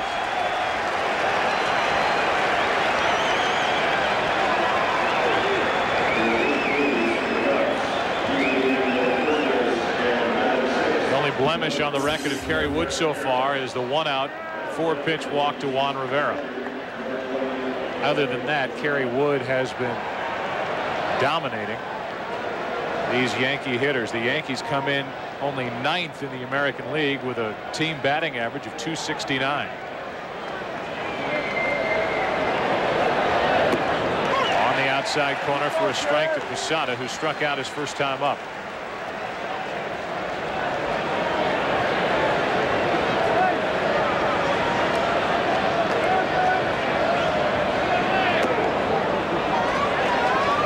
Get that odd feeling after something like that happens, just sitting and watching a sporting event, let alone, I'm sure, you're Kerry Wood trying now to refocus and get your attention back on a hitter at the plate. A guy who has hit 13 home runs this season. The count goes to 1-2. And of all things, pitching a no-hitter here in the 4th inning.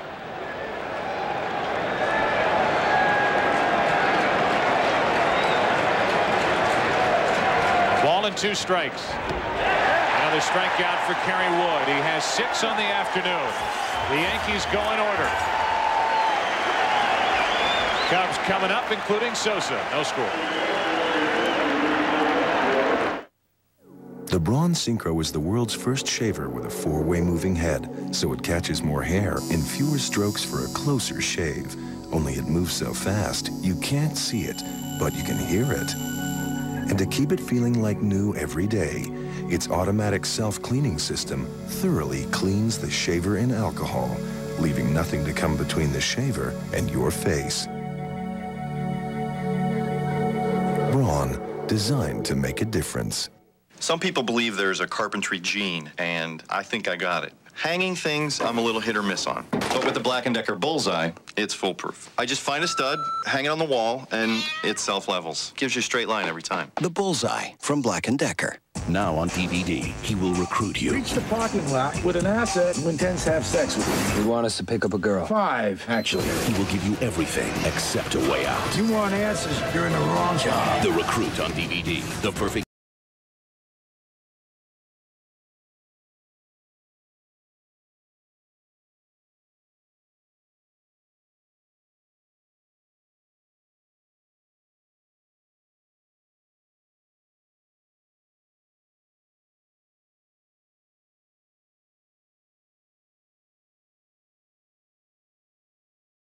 When you can get the best of wireless without a contract, that's Sem Life.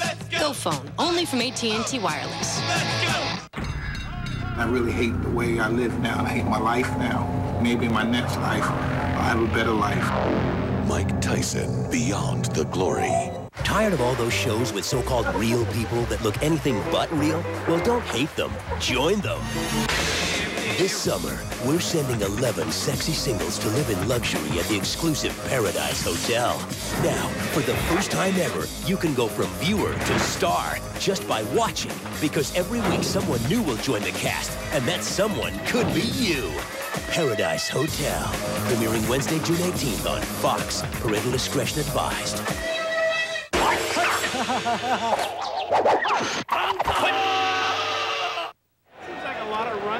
Bottom of the 4th inning, it'll be the 2, 3, and 4 hitters for Chicago. Gonzalez, Patterson, and Sosa against Roger Clemens, who has allowed only a leadoff hit in the bottom of the 1st to Gressolani.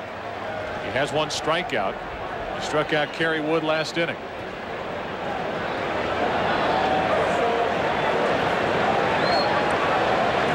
So far, it is the pitching matchup that many expected as this week unfolded, and it would be Clemens against Wood as Derek Jeter takes care of Alex Gonzalez. 1 away in the bottom of the 4th inning. Our Radio Shack trivia question: which team does Roger Clemens have the most wins against? Which player has he struck out the most? And our Radio Shack trivia question answer: 28 wins against the Angels. He struck out Greg Vaughn 25 times. Vaughn, who has been released and has since signed with Colorado this past week. as Patterson grounds out to second. 2 up, 2 down, and that'll bring in Sosa with the bases empty. Sammy Sosa has gone 36 days since his last home run. He hit his first major league home run with Texas at Fenway Park against Roger Clemens, who toward the end of a long week he faces here at Wrigley Field. Clemens featured 4 fastballs against Sosa in his first at bat. And he features one here, 92 miles an hour, strike 1. Sosa spent about 3 weeks on the disabled list with an injured toe, as Sosa lines one to Soriano when the inning is over. Now the Cubs go in order. Roger Clemens a 1-2-3 inning. We go to the 5th here at Wrigley Field. Ventura will lead it off for the Yankees. No score.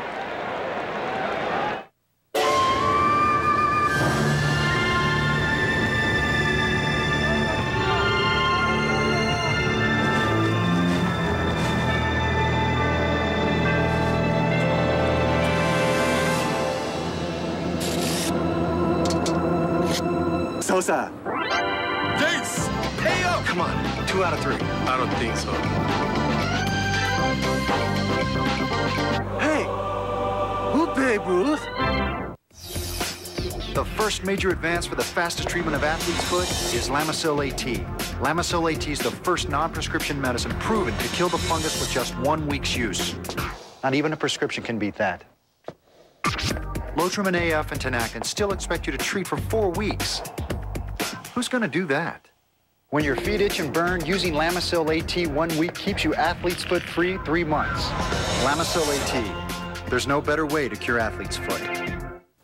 Every stomach needs a first aid kit for all those unexpected bites and burns and cuts and scrapes and spills and other stomach irritations. Pepto-Bismol is first aid for stomachs. As it coats, it relieves most any stomach problem, not just a few like these other leading medicines. Pepto-Bismol. In any emergency, it's first aid for heartburn, diarrhea, nausea, indigestion, and upset stomachs. Psst, Howie, you know how dads like you give. And give. And give. Well, at Radio Shack, we believe it's about time dads receive. So get Dad cooking with a wireless barbecue thermometer on sale for $39.99. Or a Motorola color screen phone from Verizon Wireless on sale for $79.99 with activation. That's $150 savings. Radio Shack, you've got questions, we've got answers. This summer, smart kid like you gotta have a plan. Journey to a whole new world. What do you think of Newport? I think I can get in less trouble where I'm from. You have no idea. The OC coming soon to Fox. With the wind blowing in from right, the Yankees bat in the 5th inning. Robin Ventura first up. He struck out his first time, and that's strike 1. Joe Buck and Tim McCarver with you, and the story with Hee-Seop Choi. He has been taken to Illinois Masonic Hospital. And as soon as we get word, we'll pass it on. A couple of things. Kevin Kennedy is in the clubhouse trying to find out everything he can about the situation and what was known when Hee-Seop left. And then on top of that, from what we understand from Major League Baseball, whatever the diagnosis may be, they will let this crowd here at Wrigley Field know it, so they can breathe a sigh of relief if indeed all is okay with Hee-Seop Choi. 1 ball, 1 strike. That's on the inside corner from Kerry Wood. Strike 2 on Ventura, who stood in there in his first at bat, hitting .288. Longtime Chicago White Sox third baseman. In with the Yankees. In with the Mets. That's on the outside corner. 7 strikeouts for Kerry Wood. It is so difficult for a left-handed batter to try to fight off the fastballs and then get the backdoor breaking ball. Just can't pull the trigger that quickly. By design, breaking ball on the outside corner to get Ventura. So now with 1 out, Raul Mondesi stands in. I know from our little chat with Joe Torre before the game that you have been impressed watching from afar the effort that Mondesi is giving the Yankees this season as that pitch misses low and away. I don't think Raul Mondesi has played the best ball of his year of his career. After all, he's a bit older now, but I have never seen the effort put forth by Mondesi prior to this year throughout his career. An enormously talented, gifted outfielder with a great arm, power, built like a tank, could run like the wind.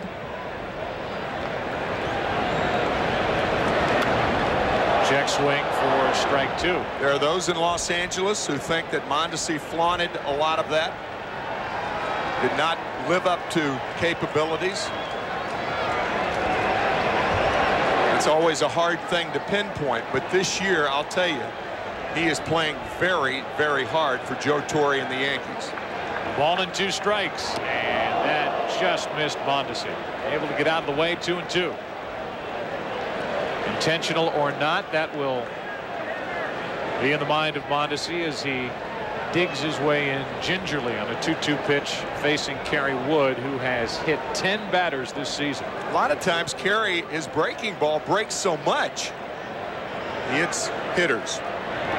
Now it's a full count. I remember watching a game between the Cardinals and the Cubs, first time the Cardinals came in here, where he hit Fernando Vina with about a 56-foot breaking ball, and Vina swung at the ball. Hit him in the ankle. Yeah, so it was a strike and not a hit batsman. Mondesi fouls it back toward us. Well, Mondesi's stock had dropped so far that he was basically given to the Yankees by Toronto. Yeah. And so he has put forth more effort this season, and the Yankees have needed him with the way this team has hit. After a tremendous 18-3 start, they're 17-22 since. 2 out, 8 strikeouts for Wood. When we talk about hitting this season, how about hitting today? The in-game box score is brought to you by Subway. Soriano has a strikeout. Jeter 1. Giambi 1. Posada 2. Same for Ventura. Mondesi adds 1 here. And the only man to reach was Juan Rivera in the 3rd inning on a 1-out walk. And a good bunt by Clemens to get one down fair against Kerry Wood. 2 out, nobody on. Here's Matsui. Strike 1. 50 home runs a year ago for the Yomiuri Giants. So far, he has hit 4. Joe, this is such an atypical game. I don't care where whether the wind's blowing in or not. It is a rare occurrence at Wrigley Field to be halfway through the game with only 1 hit by both sides. And not just 1 hit, but look at these at-bats and look at these swings. Terrible. Terrible, and understandably terrible against the stuff that these two guys are featuring today. Hitters have been hapless.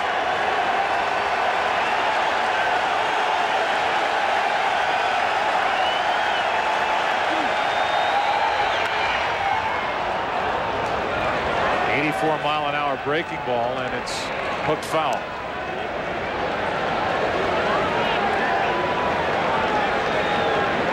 So this crowd, after that scare with Hee-Seop Choi, trying to work its way back into the action.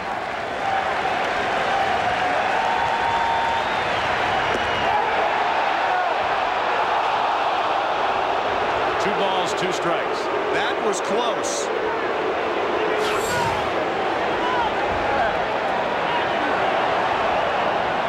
Close. That was a swing. That was a swing. I thought so. I thought he went through. A tightly wrapped breaking ball out of the strike zone. Yankees get a break. You talk about a defensive swing, and it's not just Matsui. Whoever has been in the batter's box for the Yankees today against Kerry Wood has had a tough time just putting the bat on the ball. Looking for strikeout number 9.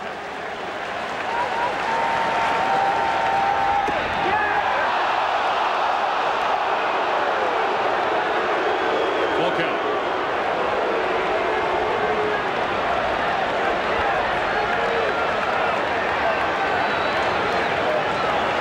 Wood has walked 1.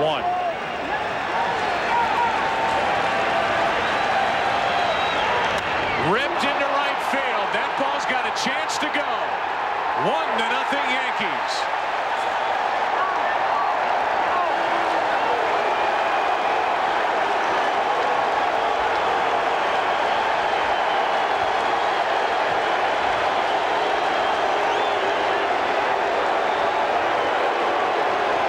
The first hit of the day is the first run of the day for the Yankees. A 2-out home run after the check swing that went the Yankees' way.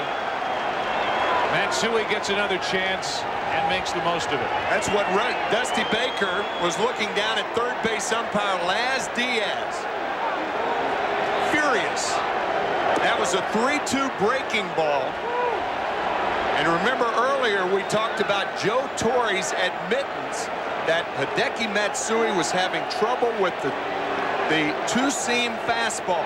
He is grounded out more than any other major leaguer this year. He gets a breaking ball and puts the Yankees on top. Now Rivera flies to Sosa in right. At least 4 breaking balls in that sequence that I can remember, including that sat there, and Matsui goes deep at Wrigley Field. But that happened only because this was not called a swing, and consequently strike 3. A few pitches later, the home run for Matsui, number 5 on the year, and the Yankees strike first. You ready, my man?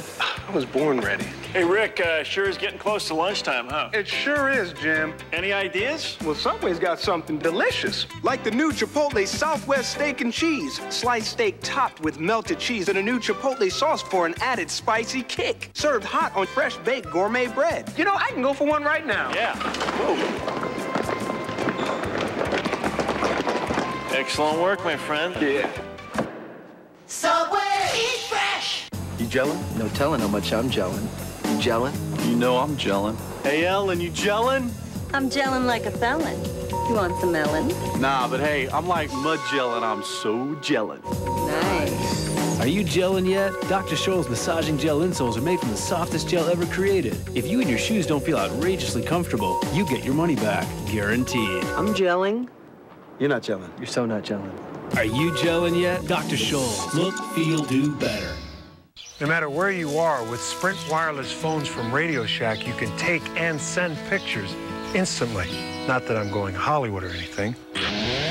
So come to Radio Shack, your wireless phone headquarters. Isn't that? Get PCS Vision Picture Phone with Picture Mail that talks from Sprint. Take and send pictures with a recorded message, just $99.99. I knew it was him. It was him. Not that I'm going Hollywood or anything. Radio Shack. Fox Saturday Baseball brought to you by Subway. Fresh-made sandwiches on fresh-baked bread. Subway, eat fresh. By Dr. Scholl's massaging gel insoles. Are you gelling yet? By Carrier, the world leader in heating and air conditioning for 100 years. And by Radio Shack. You've got questions? We've got answers.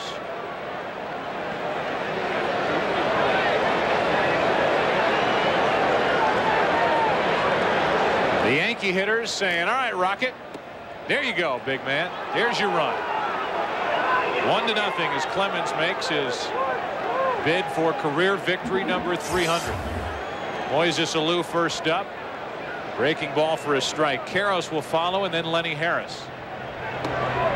1 ball, 1 strike.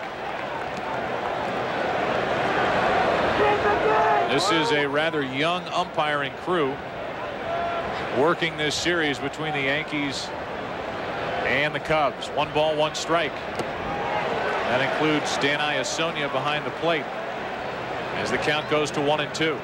Joe, I happened to see the game yesterday, as you did. A lot of people in Chicago so interested in this series, but it does not look to me like Moises Alou is swinging the bat properly. Looks like he's hurt. Second strikeout for Clemens. Had a base hit in yesterday's game, but that is not the Moises Alou that we are used to seeing. His swings have been poor. Noticed it even the first time up. Of course, both pitchers are throwing awfully hard, and they can make you look like that, but Alou in particular, even yesterday, looked like he was swinging the bat hurt. Now with one out, nobody on, here's Eric Karros. Late on that swing and a pop-up. It is drifting foul, and it drops untouched. There's a good effort by Mondesi, more of what you're talking about.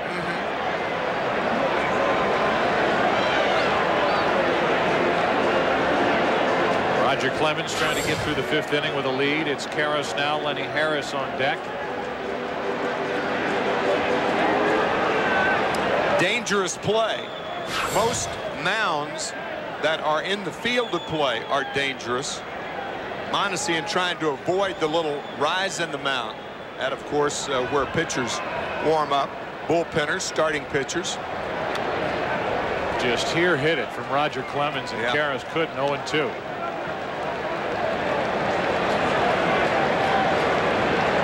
Catch Me If You Can. Like a good name of the movie. With one out and the base is empty, no balls, 2 strikes.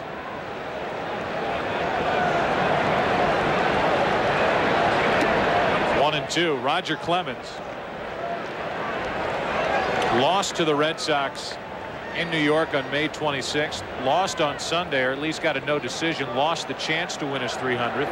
The Yankees won it in 17 innings, 10-9, as that is a foul ball.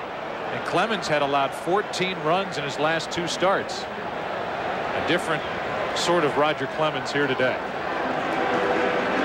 Had a 6-run lead last Sunday in Detroit. That was a game that the Yankees came back to win after blowing that lead. They won it in the 17th inning against the Tigers. Then they went to Cincinnati, lost the first 2 games. They won Thursday night in Cincinnati. Here Clemens is again trying to once again win 300. His 3rd try. Early win has the most. Took him 8. A splitter to make it 2 balls, 2 strikes.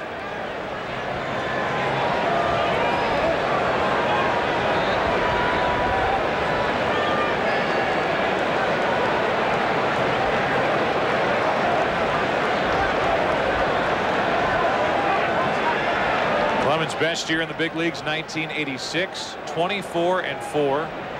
Cy Young Award winner, his first of 6, and the MVP that season as well. Here's a 2-2 from number 22. It's low. It's a full count.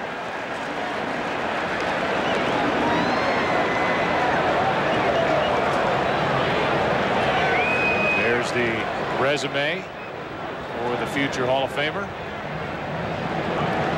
He didn't get the World Series titles until he joined the Yankees. He was the pitcher in Game 4. They beat the Braves in '99. That's 2 out, and that's back-to-back strikeouts and 3 on the afternoon for Roger Clemens. Tomorrow the scene shifts to Pocono for exciting NASCAR Winston Cup racing. Dale Jarrett looks to defend his title against the best drivers in the world in the Pocono 500, presented by Subway. NASCAR returns to Fox tomorrow at 12:30 Eastern, 9:30 Pacific. Lenny Harris takes a strike. Harris flied out to left his first time up.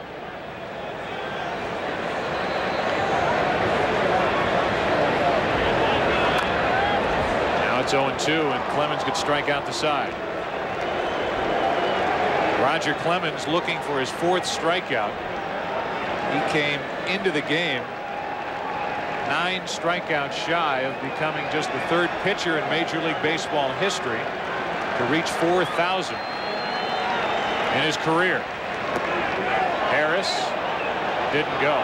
There is no way that Laz Diaz was going to punch out Lenny Harris then. Not after the disputed call last time. And I'm trying to be as fair as I can. I mean, Laz Diaz is a human being. The Matsui thing, he homers after the check swing.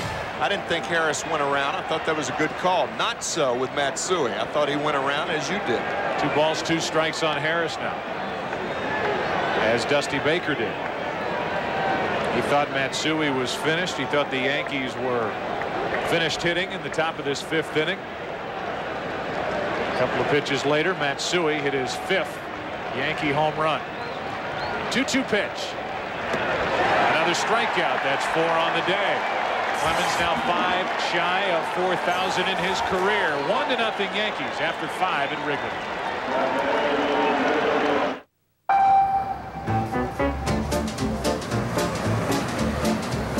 Ted? Hey man, remember how Ted was talking about his new acting job, but he was a little hazy on the details?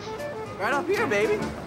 Well, ladies and gentlemen, say hello to Pickle Boy. I'm so glad I got to see this. Happy to help.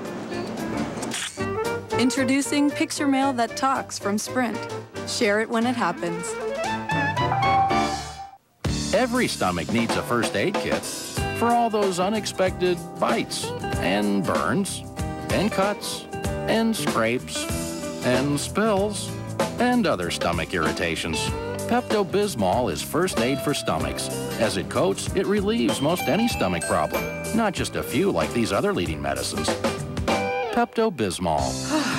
In any emergency, it's first aid for heartburn, diarrhea, nausea, indigestion, and upset stomachs. What a good feeling. A great sensation. Oh, you and me, baby. A good combination. Ah, suck it to me. Suck it to me. Suck it to me. Suck it to me. Suck it to me. Suck it to me. Suck it to me. Suck it to me. Ooh, baby, I started. Yes, I did. But I can't stop it. The Italian Job is the best movie of the summer. The New York Times, the Los Angeles Times, People Magazine are all cheering for it. It has a great cast, great action, and great fun. Ebert and Wolper give it 2 thumbs up, 4 stars. The Italian Job, rated PG-13, now play. The Braun Synchro gives you Braun's closest shave ever. And its automatic self-cleaning system leaves your shaver so clean, it feels like new every day. Braun, designed to make a difference. Lori thinks her boyfriend is cheating on her, so she's hired a gorgeous model to test his fidelity. You cool with going out with me? Yeah, drinks, everything's fine with me. Busted, the new series, Anything for Love, premieres Monday, June 16th on Fox. We move into the 6th inning here at Wrigley Field, and Roger Clemens is at the plate. Clemens dropped down a very good sacrifice bunt his first time. Now he's up there trying to catch up to Kerry Wood, who has struck out 8. 6th inning, 1-0 Yankees on the home run by Matsui. Clemens and Soriano, then Jeter. 0-2. With everything that's going on the field, we barely scratched the surface with the Sosa situation. Yeah. Hardly talked about Joe Torre and the ups and downs he's gone through personally and professionally with this Yankee situation, as 9 strikeouts now are on the board for Kerry Wood.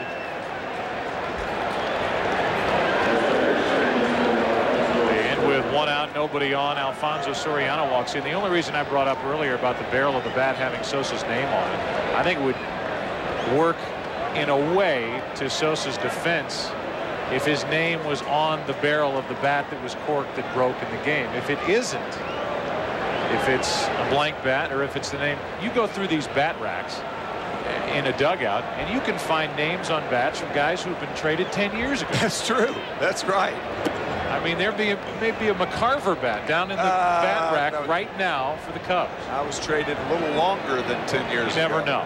But these bats have a way of lingering. Yeah, that's true. And if a guy grabs onto a bat that he likes and it doesn't break and a guy moves on, the bat sometimes stays behind. Or guys retire. 1 ball, 1 strike on Soriano. But if his name isn't on the barrel of the bat, and again, the barrel of the bat hasn't been found, then them checking 76 of Sosa's bats with his name on them doesn't mean anything. I think it'd just be interesting to see if they found the barrel of the bat, which is missing.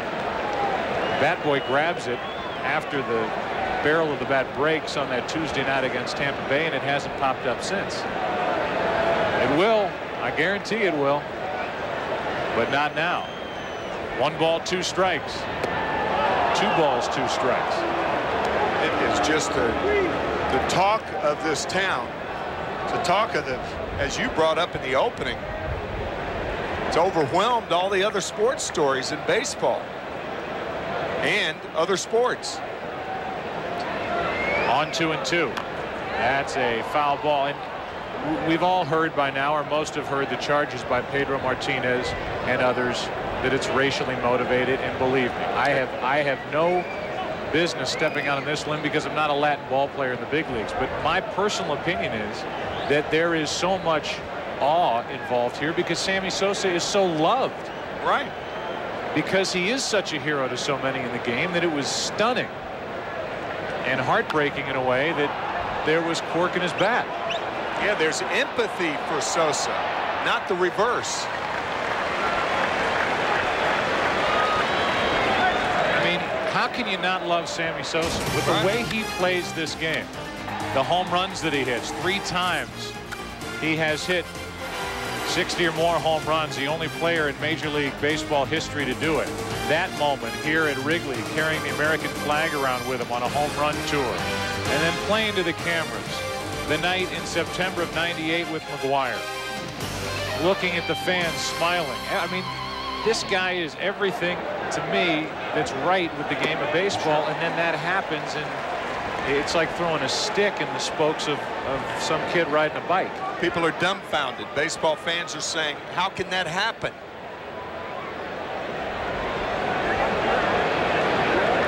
With 2 out, nobody on, an 0-1 pitch to Jeter is high and tight, a ball and a strike. Joe, earlier in the game, we saw Sosa between innings saying hello to Hideki Matsui. Matsui was with the Yomiuri Giants when Sosa was over there, an unbelievably popular figure in Japan. So you have to wonder what the Japanese people are thinking right now of their hero, Sammy Sosa, who used a cork bat, has apologized for it. Matsui, of course, the reason I bring that up right now, he's the difference in this ball game.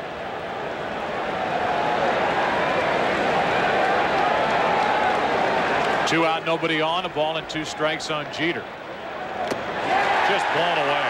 And strikeout number 10, another double-digit strikeout day for Kerry Wood. But the only number that matters to him and the Cubs, 1. They're down 1-0, bottom of the 6th. No matter where you are, with Sprint wireless phones from Radio Shack, you can take and send pictures instantly. Not that I'm going Hollywood or anything. So come to Radio Shack, your wireless phone headquarters. Isn't that... Get PCS Vision Picture Phone with Picture Mail that talks from Sprint. Take and send pictures with a recorded message, just $99.99. I knew it was him. It was him. Not that I'm going Hollywood or anything. Radio Shack.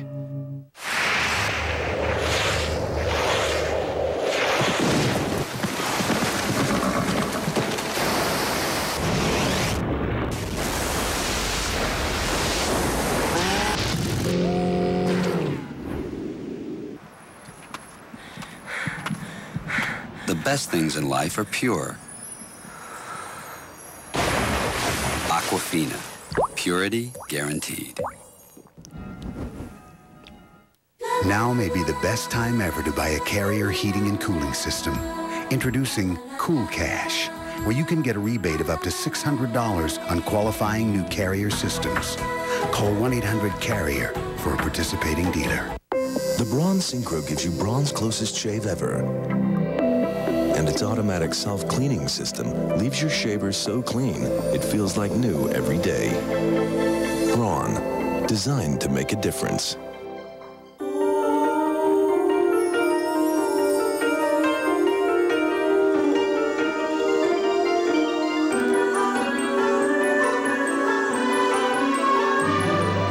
Designing an all-season tire to outperform performance tires wasn't rocket science. Then again, maybe it was. Pilot Sport AS, our most advanced Z-rated tire ever.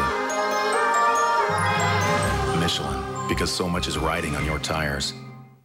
This copyrighted telecast is presented by authority of the Commissioner of Baseball and may not be reproduced or retransmitted in any form, and the accounts and descriptions of this game may not be disseminated without express written consent.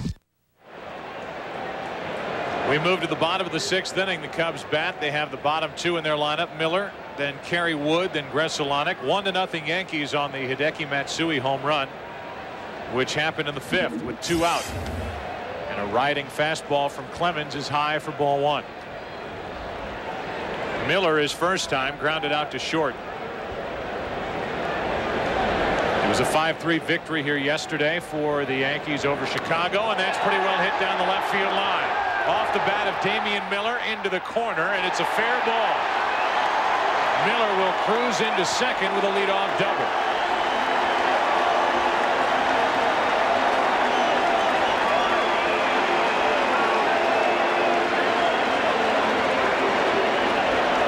Kerry Wood walks to the plate. The person he collided with, Hee-Seop Choi, is at the hospital for a brief update. Let's go down to Kevin Kennedy. Thanks, Joe. I talked to the PR department of the Cubs. They said Dr. Stephen Adams went with Hee-Seop Choi to the hospital. It's less than a half a mile away.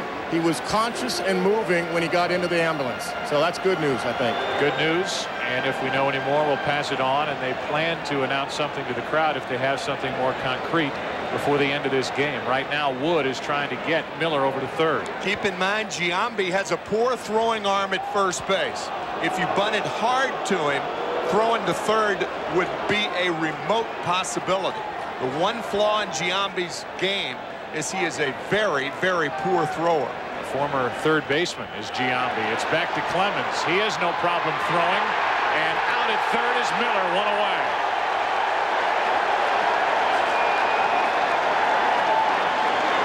That's why you try to bunt the ball toward the weaker part of the infield. If you bunt it to Giambi, he doesn't make that play. But Clemens, even at the age of 40, very adept at coming off the mound. The ball bunted hard.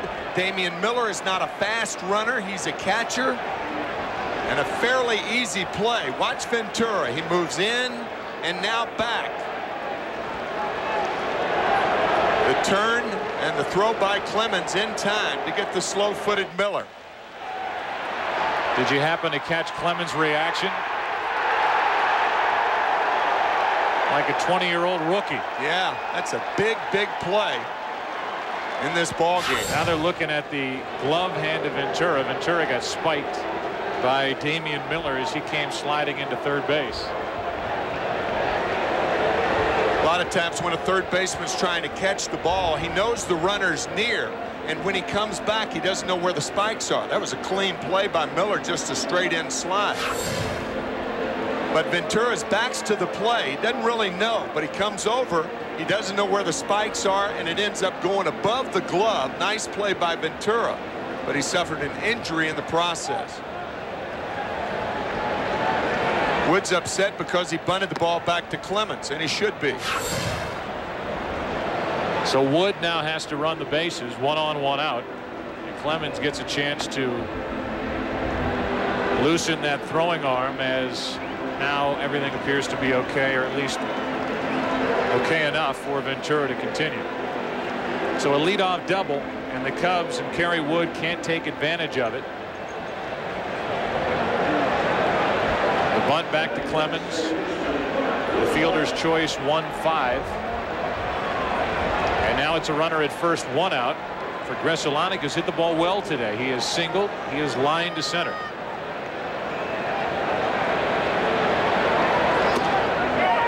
Too far inside and no swing, says the first base umpire. It's a weird play for Kerry Wood. A strikeout would have been better than what happened for the Cubs. Not only that, was the runner erased at third base, but now Wood has to run the bases.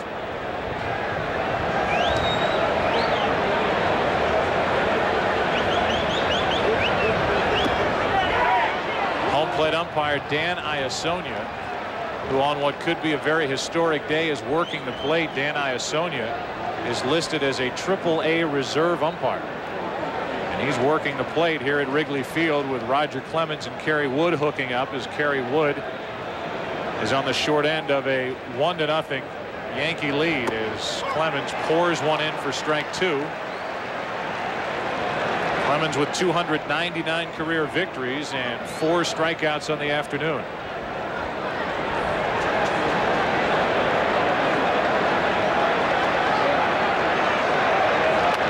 To the right side, not hard hit. Soriano and Jeter, they only get the lead man, and Kerry Wood went in spikes high on Derek Jeter. Doing his job is one way to put it. Angry at not getting the runner to third is another way to put it. Because arguably, that little weak ground ball by Gonzalez. Had Damian Miller been on third, is a run, and this game's tied, and Wood knows it. Yankees making sure of one, and they got it. And the Yankees breathing a sigh of relief that Derek Jeter was able to get out of the way of that big body of Kerry Wood barreling down on him.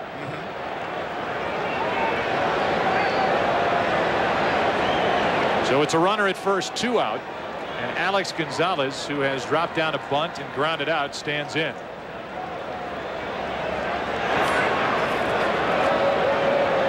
Alex coming over from the Toronto Blue Jays last year, and he has got a ton of big hits for the Chicago Cubs.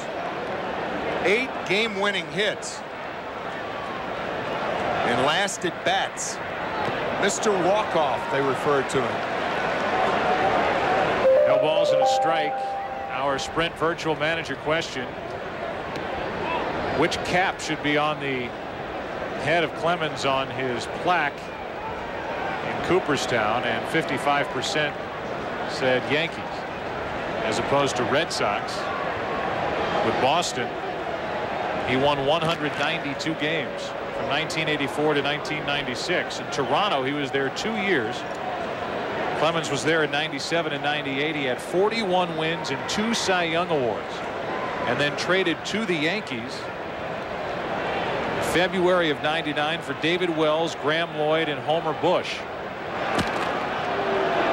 Wells is his teammate with the Yankees. Graham Lloyd pitches for the Mets, and Homer Bush isn't playing anymore.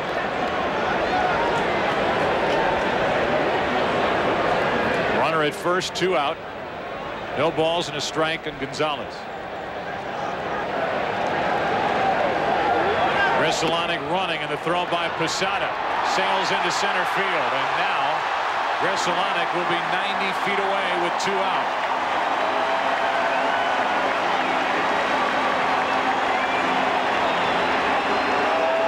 Only the second stolen base of the year for Gonzalez.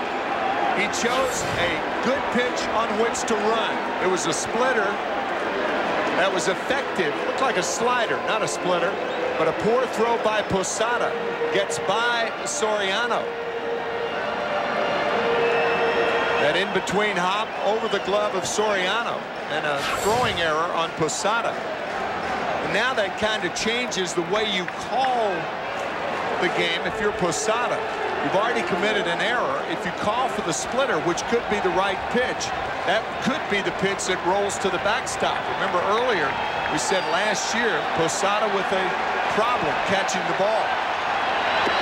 Too far outside, 1 ball, 2 strikes.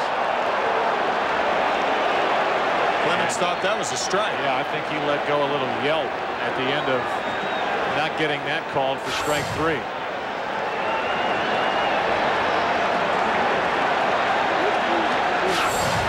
Runner at third, 2 out. It's the tying run, and Gonzalez hits it hard, and what a play by Ventura. Robin Ventura, who starred on the south side, dashes the hopes of the fans on the north side with that play. Still 1-0. Back after this from your local Fox station. With home field advantage in the World Series at stake, this time it counts. The 2003 All-Star Game on Fox. You want the best values in America? Well, they're here now at the Dodge Summer Sales Drive, where you'll find our best products, like the Hemi-powered Ram Heavy Duty, Motor Trend's 2003 Truck of the Year. And Caravan, the best-selling minivan, now with our best deals, up to $4,500 cash allowance or 0% financing for up to 60 months. All with Dodge's 7-year, 70,000-mile powertrain limited warranty. Let us prove we got the best values in America. Hurry to your Dodge dealer today.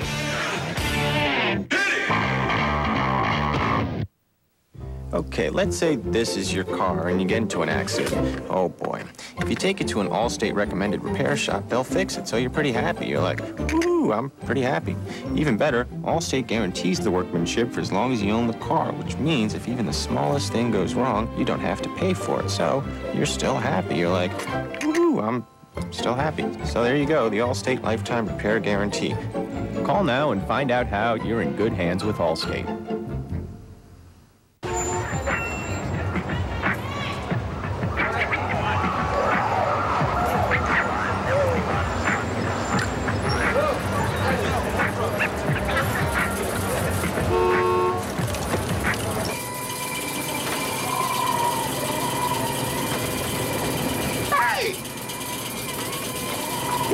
It's kind of like that. Sierra Mist. Taste one shockingly refreshing lemon lime. Good dog. You want the best values in America? They're here now. At the Chrysler Summer Sales Drive, you'll find exciting new products. Like America's favorite convertible, Sebring. The versatile PT Cruiser. And great deals like cash allowances up to $3,500 or 0% financing for 60 months on select models. Plus, Chrysler's 7-year, 70,000-mile powertrain limited warranty. Let us prove we've got the best values in America. Hurry into your Chrysler dealer today. On the Final Word Sunday night, we're live at Wrigley with the Cubs and Yankees. This game moves into the 7th inning. It's a 1-0 game, a total of 3 hits. And Giambi gets out of the way of ball 1 inside. It'll be Giambi, Posada, and Ventura. Robin Ventura's made a couple of very good plays to help Clemens keep the Cubs off the board in this game. 2 balls, no strikes from Kerry Wood.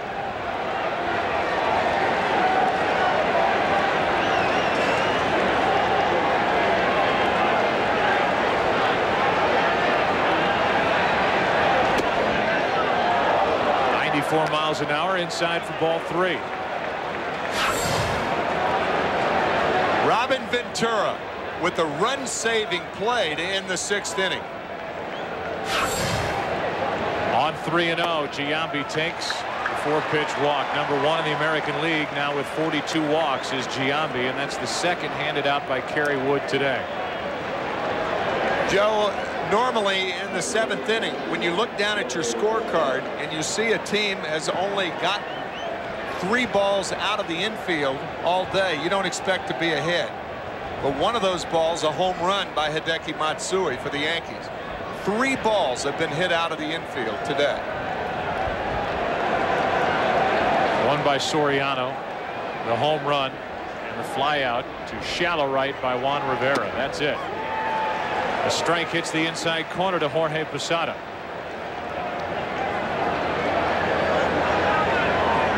We expected a good pitching matchup, and we are getting every bit of it. The combined efforts of the 2 Texans, Roger Clemens and Kerry Wood, here this afternoon. The opposite way, Moises Alou back to get it. 1 on, 1 out.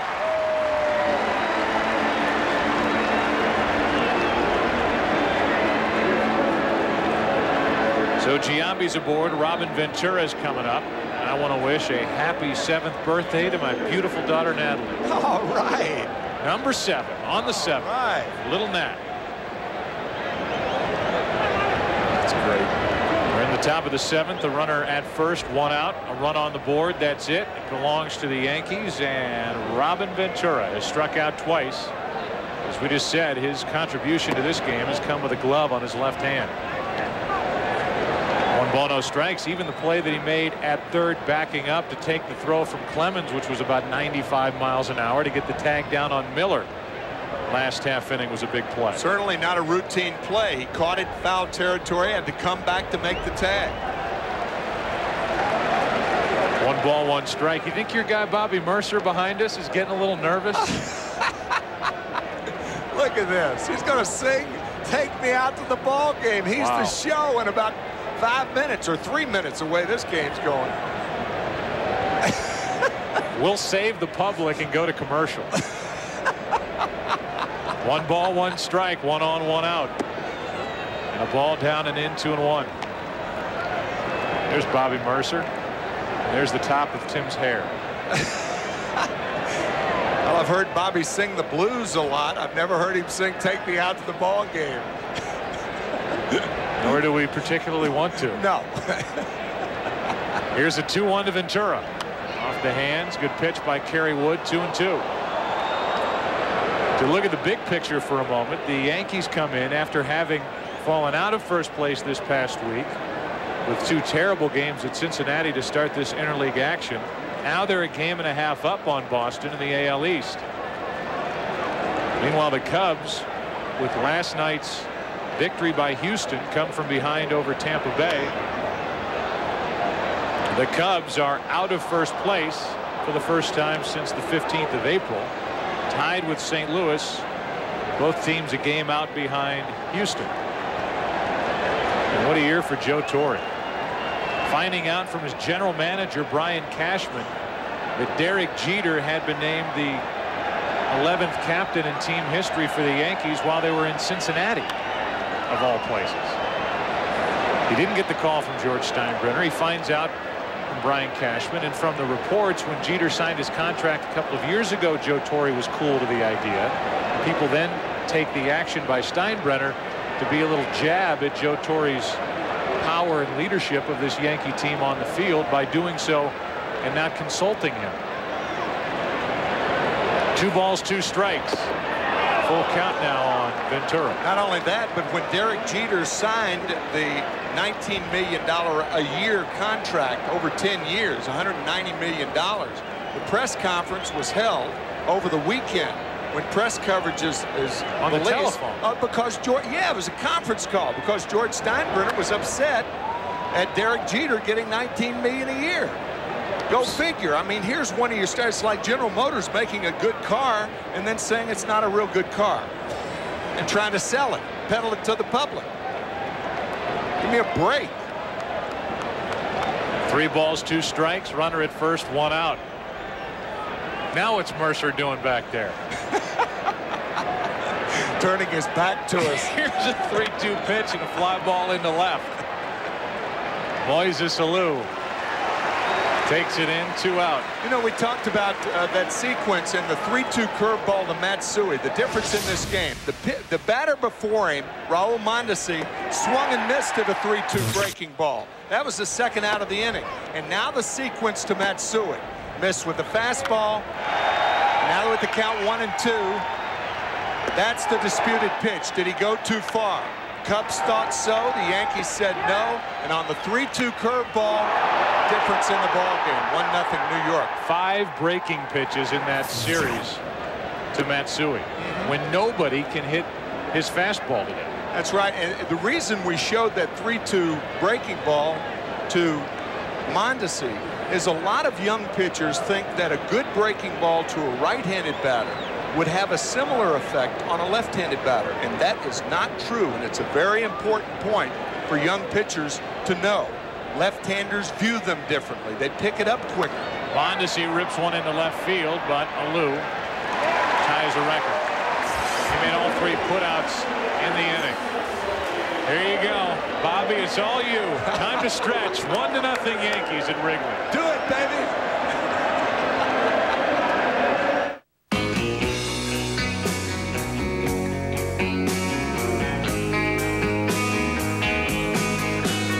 Just how close are you to finding a place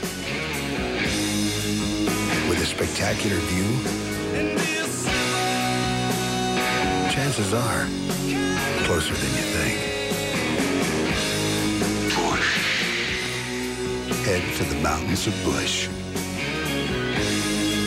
Some people believe there's a carpentry gene, and I think I got it. Hanging things, I'm a little hit or miss on. But with the Black & Decker Bullseye, it's foolproof. I just find a stud, hang it on the wall, and it self-levels. Gives you a straight line every time. The Bullseye from Black & Decker. Now may be the best time ever to buy a Carrier heating and cooling system. Introducing Cool Cash, where you can get a rebate of up to $600 on qualifying new Carrier systems. Call 1-800-CARRY.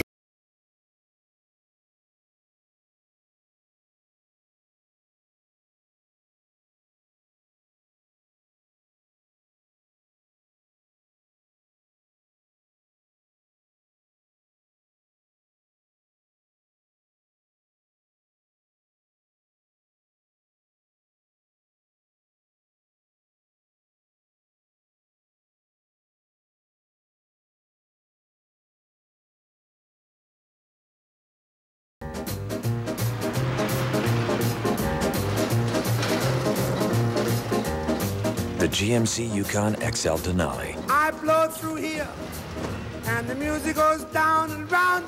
The tightest turning radius in its class. And it comes on here. Press the first valve down, and the music Professional goes down grade and engineering. It's not more than you need, just more than you're used to. And it comes on here. Fox Saturday Baseball brought to you by GMC. We are professional grade. We all had a nice 7th inning stretch. Bobby Mercer, an ex-Yankee and Cub, sang "Take Me Out to the Ball Game," and a big rip by Corey Patterson, who's hit 12 home runs this season. We'd like to play you more of it, including his singing, but Simon Cowell of American Idol won't allow us to do that. The 0-1 pitch. It's bloody dreadful. Bobby has a different. Bobby has a different accent. 1 ball, 1 strike. Patterson, then Sosa, then Alou. Big bats in this inning for the Cubs to deal with Roger Clemens. Ooh, nasty. Remember in the scouting report at the beginning of the game, we said arguably Roger Clemens throws the hardest spitter ever. Well, that was an example of one right there. 89 miles an hour, split finger fastball that just dived out of the strike zone. Another good rip. Well, you can see why they have high hopes for Corey Patterson. You heard about him a couple of years coming up through the minor leagues. Acevado and Hammond in the bullpen. Man, if I'm Roger Clemens and I have a shot at 300 at Wrigley Field, I don't want to be sitting in the dugout watching Acevado or Hammond try to help me get it. Yeah, your point before the game that Rivera would be his choice. Patterson strikes out. That's 5 strikeouts and 3,996 in the career of Roger Clemens. Keep making pitches like that, you won't need anybody from the bullpen. Bullpen let him down in Detroit. Will they get another opportunity here at Wrigley? Another battle between Clemens and Sosa. Sosa's 0 for 2. Hasn't homered in 36 days. Strike 1. However, 95 starts since his last complete game. And the Yankee bullpen about 80% guiding at home. I'm sure Clemens doesn't want to play the odds. He's had this hanging over him since the season began, as he makes his 3rd attempt to win 300 in his career. 1 ball, 1 strike on Sosa. Rivera is another story, but the setup relief for the Yankees is not what it once was. Pretty good rip by Sosa. 1 ball, 2 strikes. Debbie Clemens, Roger's wife, watching. They have family. They have friends. I'm sure it's been an expensive couple of whiffs for Roger Clemens trying to win number 300 now that he has to bring the whole show to Wrigley Field and try to find seats for everybody. A 1-2. It's so different for a team to wait for a pitcher to win 300 games as opposed to a team waiting for a hitter, for instance, like Sammy Sosa, to get 500 home runs because he plays every day. If a guy like Roger Clemens doesn't do it, you're going to have to wait 5 more days, more questions, all the luggage that comes with a remarkable feat. A 1-2 to Sosa.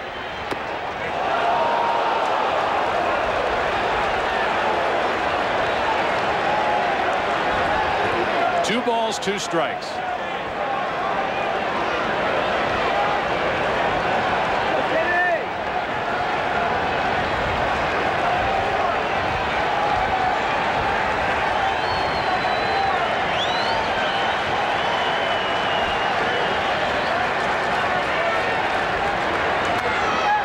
Popped up. Out of play, still 2-2. Move that pitch down about 4 inches and this game would be tied. He just missed that ball, but that's that rising action of the high Clemens fastball.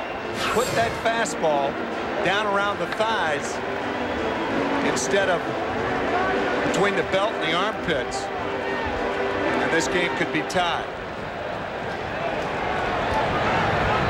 It sounds strange, but there is not much of a difference in a guy fouling a ball straight back and hitting the ball 400 feet. It'll be interesting now to see how Clemens follows that pitch, if he goes back with the heat or after that high fastball goes to the split-fingered pitch to try to finish off Sosa. I think the splitter would be my choice if I were Clemens. Hideki Matsui out in center field. His home run, the only run of the day. 1-0 New York, bottom of the 7th.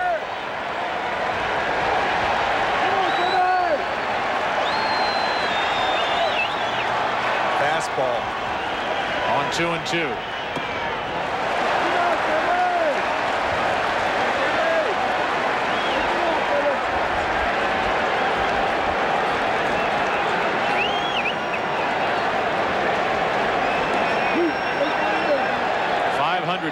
Career home runs for Sosa. Another fastball. And a ground ball through the left side for a 1-out base hit. Tying run is on. Let's check in with Kevin Kennedy. Kevin. Hey, there's one seat in the house, and it happens to be right behind Mrs. Clemens. This is Debbie. This is Torre, Roger's son. We got a bunch of family. Debbie, who's got more pressure on? Is it Roger or you? How are you handling this? I'm trying to stay real calm and cool. Whenever it happens, it's going to happen. I just am really glad to enjoy a really good pitching duel right now. I think that Kerry and Roger both are pitching well. And let's just get the Yankees a win. Now, if you don't think she knows how many strikeouts Roger has, what did you just tell me a moment ago, that last strikeout? Number what? I said that was number 5. How many more for 4,000? I think he needs 4. Yeah. You got it. How many family and friends are here, Debbie? Well, our party has kind of shrunk. There weren't that many tickets available for this sold-out series, but I brought my 2 older sons, and Roger's sisters are here, and we have a few friends, but it's a lot smaller party. All right, Corey, how are you doing? You hanging in there pretty good? Yes, I am. Yeah. Go Yankees. All right, we'll take it. Good luck, Debbie. Let's take it back upstairs. All right, Kevin, thanks. Thanks to part of the Clemens family. And now with 1 on, 1 out, the batter is Moises Alou after a rather long visit from Mel Stottlemyre, the pitching coach. A base hit by Sosa, an 8-pitch at bat with Sosa, and now Alou takes a ball. Even with all the hype and all of the buildup, this is the second largest crowd of the season. 39,363, which begs the question, Joe, when was the largest crowd here at Wrigley? We'll find that out. Runner at first, the tying run. 1 away. Bottom of the 7th. 2-0. Man, he is making some pitches that are tough to call. Your point earlier about Dan Iassogna is nothing against Dan. I think Dan's going to be is a good umpire, but he's inexperienced, and you'd wonder why Major League Baseball would have a format to where a young, inexperienced umpiring staff is doing this series. 2-0. 3-0. Iassogna is a AAA reserve umpire. That's what he's referred to as in the media guide, as Mel Stottlemyre and Joe Torre are discussing, I'm sure, how much longer they want to stay with Roger Clemens should Moises Alou reach. Interesting situation. If Dusty Baker were hitting right now, he'd want to be hitting. We'll see if he gave Alou the hit sign. On the corner. I think he was hitting then, but that pitch right on the outside corner, and Alou properly took it. Watch the front side. That's not a taking mode. I think he was hitting, but it just caught the corner. Alou surprised to hear strike 1 called. It's 3-1. Alou's hit 5 home runs this season. That is ball 4 as they appeal down to first. No swing, and it's 2 on with 1 out. And that's going to be it for Roger Clemens. A strikeout, a hit, a walk. And now the Yankees, as this crowd will let Joe Torre and the Yankees hear it. They're going to go to their bullpen here in the 7th inning and let Clemens sit and watch the rest of this.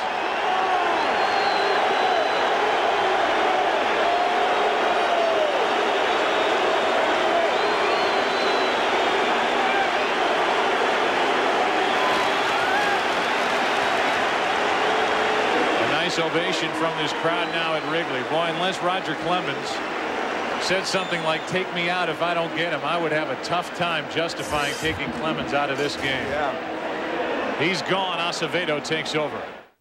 You gelling? No telling how much I'm gelling. You gelling? You know I'm gelling. Hey, Ellen, you gelling? I'm gelling like a felon. You want some melon? Nah, but hey, I'm like mud gelling. I'm so gelling. Nice. Are you gelling yet? Dr. Scholl's massaging gel insoles are made from the softest gel ever created. If you and your shoes don't feel outrageously comfortable, you get your money back. Guaranteed. I'm gelling. You're not gelling. You're so not gelling. Are you gelling yet? Dr. Scholl. Look, feel, do better. You ready, my man? I was born ready. Hey, Rick, sure is getting close to lunchtime, huh? It sure is, Jim. Any ideas? Well, Subway's got something delicious, like the new Chipotle Southwest Steak and Cheese. Sliced steak topped with melted cheese and a new Chipotle sauce for an added spicy kick. Served hot on fresh baked gourmet bread. You know, I can go for one right now. Yeah. Whoa. Excellent work, my friend. Yeah. Subway, eat fresh! Some people believe there's a carpentry gene, and I think I got it. Hanging things, I'm a little hit or miss on. But with the Black & Decker Bullseye, it's foolproof. I just find a stud, hang it on the wall, and it self-levels. Gives you a straight line every time. The Bullseye from Black & Decker. Now may be the best time ever to buy a Carrier heating and cooling system. Introducing Cool Cash, where you can get a rebate of up to $600 on qualifying new Carrier systems. Call 1-800-CARRIER for a participating dealer. Okay, let's say this is your car and you get into an accident. Oh boy. If you take it to an Allstate recommended repair shop, they'll fix it, so you're pretty happy. You're like, woo, I'm pretty happy. Even better, Allstate guarantees the workmanship for as long as you own the car, which means if even the smallest thing goes wrong, you don't have to pay for it. So you're still happy. You're like, woo, I'm still happy. So there you go, the Allstate Lifetime Repair Guarantee. Call now and find out how you're in good hands with Allstate.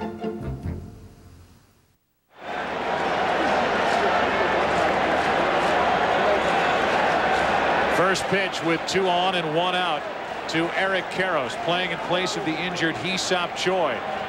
Acevedo deals, and Karros hits it deep to left. This ball is gone. 3-1 Chicago, and Clemens will not get number 300 today.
Strike. The starter for the Yankees leaving the game, while the non-starter for the Cubs put him on top. That is a rocket hit to first, caught by Giambi. When Roger Clemens was taken out of the game, he let the home plate umpire Dan Iasonia, when Clemens was in the dugout, have an earful. Only 84 pitches on the afternoon. Still throwing 93, 94 miles an hour. And again, as we said going to break, unless Roger Clemens said, I'm finished, get me out of here if I don't get Alou, I don't know how you can take him out of a game like this. Well, you don't know whether he said that. Oh, absolutely. Yeah. That's the disclaimer. Yeah, but especially with 84 pitches. Because if he's going to lose the game, you would think that Joe Torre would say, listen, if he's going to lose the game, he's going to be the guy to do it, not the bullpen. It was not Rivera coming in. It was Acevedo. Right. We're in the 7th inning, and this crowd is alive and well. A 3-1 Cub lead after after 7 at Wrigley. Come on in, Derrek. I thought we discussed this thing and had it all worked out. You're our starting shortstop. How can you possibly afford to spend 2 nights dancing, 2 nights eating out, and 3 nights just carousing with your friends? Oh. If you want to enjoy the New York nightlife, bring your Visa card. Because Orso, Cheetah, and the Broom Street Bar don't take American Express. Visa, it's everywhere you want to be.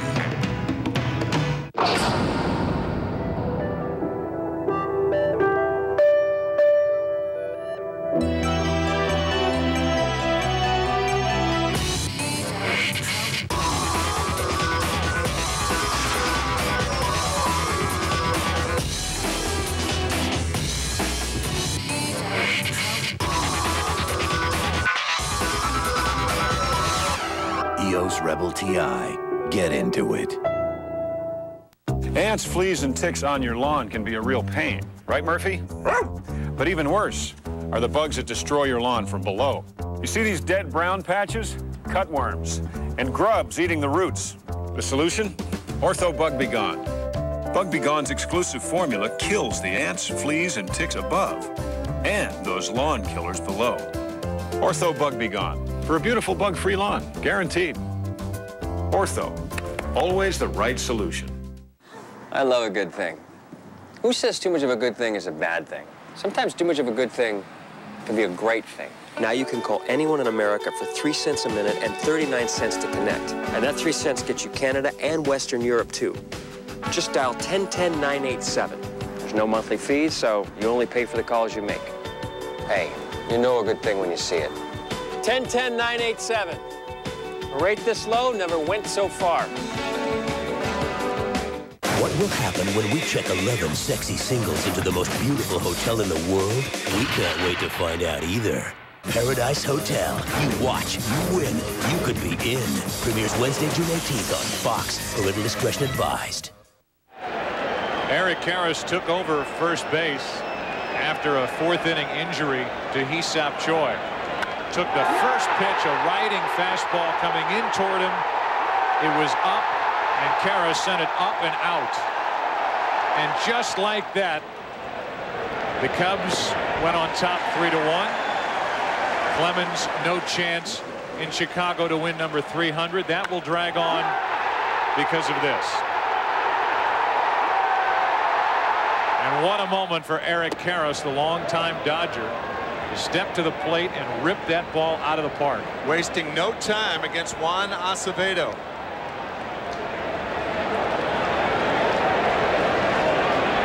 Reinforce that point. I was surprised Clemens came out of the game after only 84 pitches. I think that's the key. Well, now Matsui's on to start the inning here in the 8th for New York.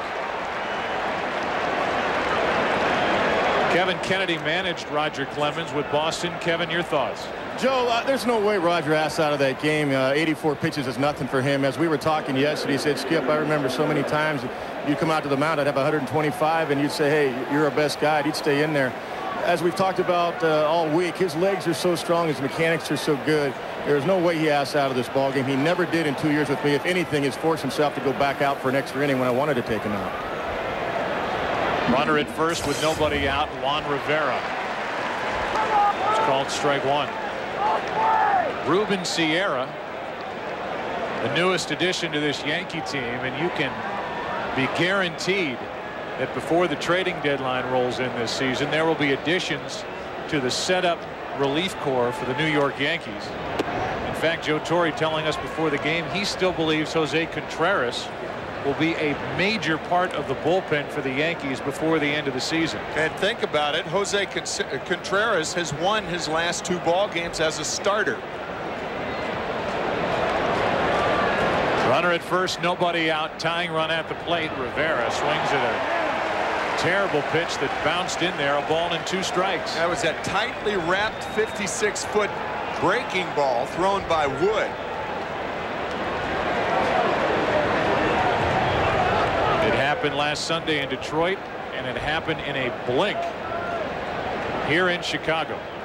And now it's Kerry Wood still on the mound, trying to get through the 8th. He is due to lead off in the bottom of this inning. That's called strike 3 over the outside corner, 1 out. 11 strikeouts today for Kerry Wood. Our Pepsi fan cam here in the 8th. A packed house at Wrigley.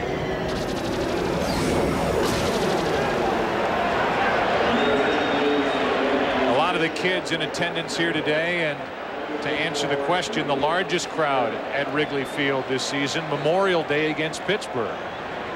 They got over 40,000, just under it here today, but standing room only.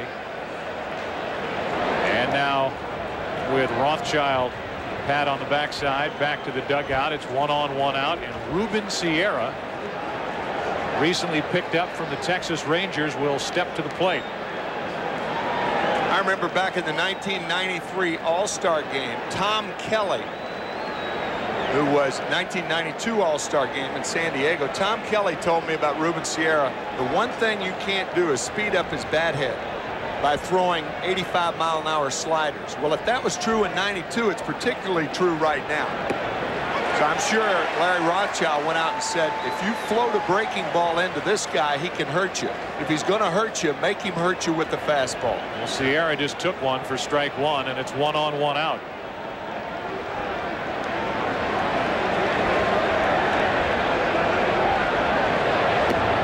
Another breaking ball, and it's a ball and a strike. Sometimes you show him early in the count something other than what you're going to get him out with late in the count.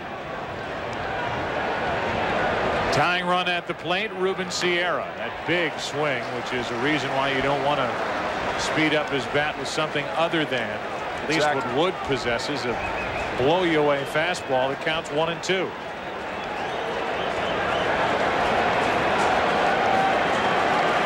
Some hitters, because of that big swing, take a long time to get to the strike zone. Ruben Sierra is one of those types of hitters. 279 career home runs. Back with the Yankees, takes ball 2, 2 and 2. 3 home runs this season with Texas. Sitting .263, 9 doubles. Batting for Acevado, who went 2/3 of an inning. 1 run on 1 big hit. That's a base hit through the right side. Matsui will hold at second. It's 2 on with 1 out. So Sierra comes through for Joe Torre off the bench. And it's our GMC game summary, brought to you by GMC Professional Grade. In the top of the 8th inning, now the Yankees have a golden opportunity with 2 on and 1 out. The top of the order coming up. The numbers for Clemens, who right now is on the hook for the loss if the Yankees don't rally. Now we're going to have a pinch runner. The numbers for Wood, who's trying to get through 8. Matchup of 2 Texans, one 25 years old, one 40 years old. And the 25-year-old is still in the game. Gibson will take over at first base. As a pinch runner, it's 2 on with 1 out, and a strike on the inside corner to Soriano. Joe, if I'm the Cubs, this is the one guy I do not want to see up here. He is one of the most dangerous, explosive hitters in baseball. The ball just fires off his bat. Tied for first in the American League with his 18 home runs. Tied with Delgado. 0-2.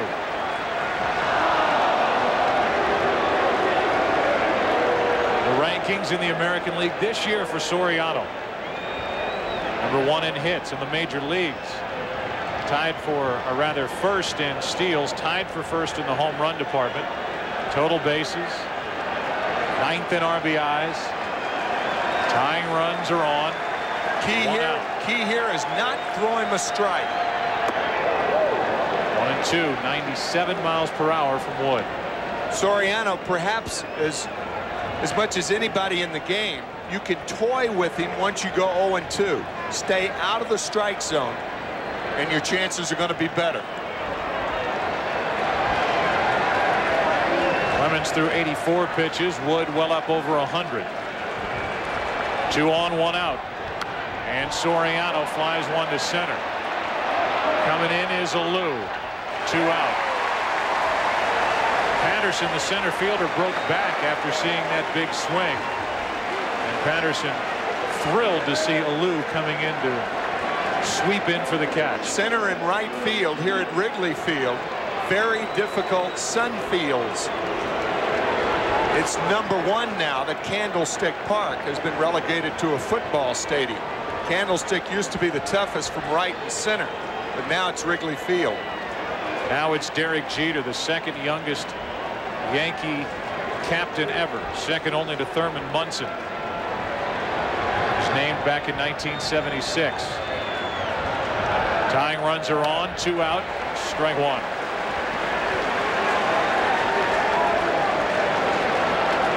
I'm a little bit surprised that Lenny Harris is still in the ball game for defense, and I'm also surprised to see him on the line. Derek Jeter does not. If there's anybody in baseball, you got to give him the line. Derek Jeter hits the ball to right, center, and right field. I think Lenny's too close to the line at third.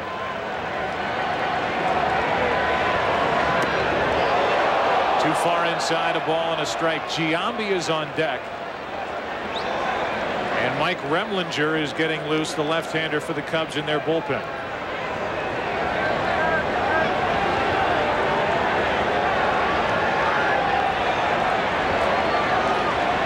Jeter with 2 on, 2 out. Strike 2. And with Kerry Wood due up first in the bottom of this 8th, this could be his final batter. And this crowd wants to see his 12th strikeout.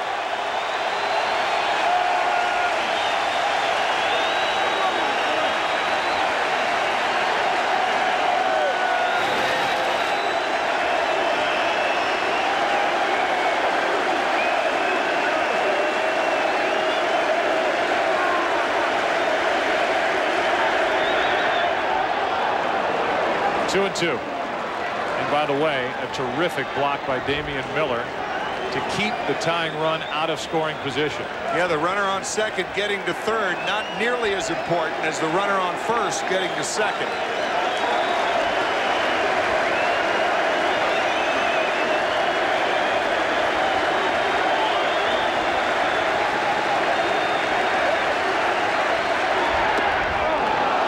Full count and the runners will go.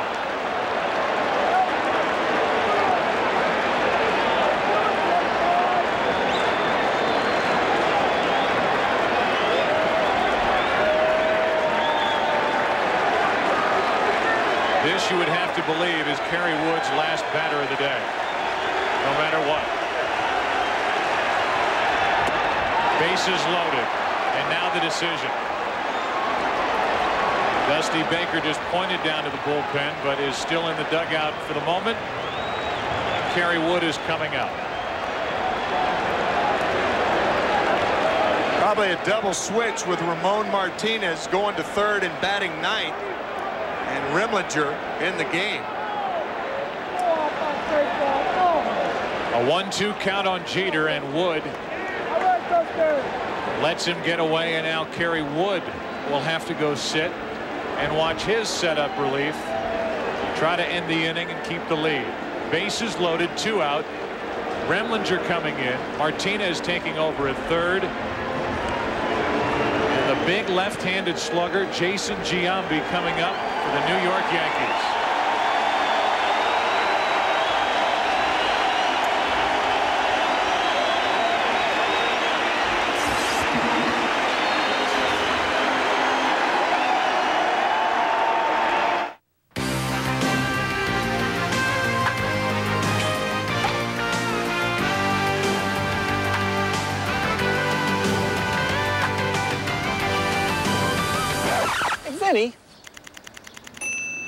What are you doing stinking up my stuff? These things are magic, Mikey.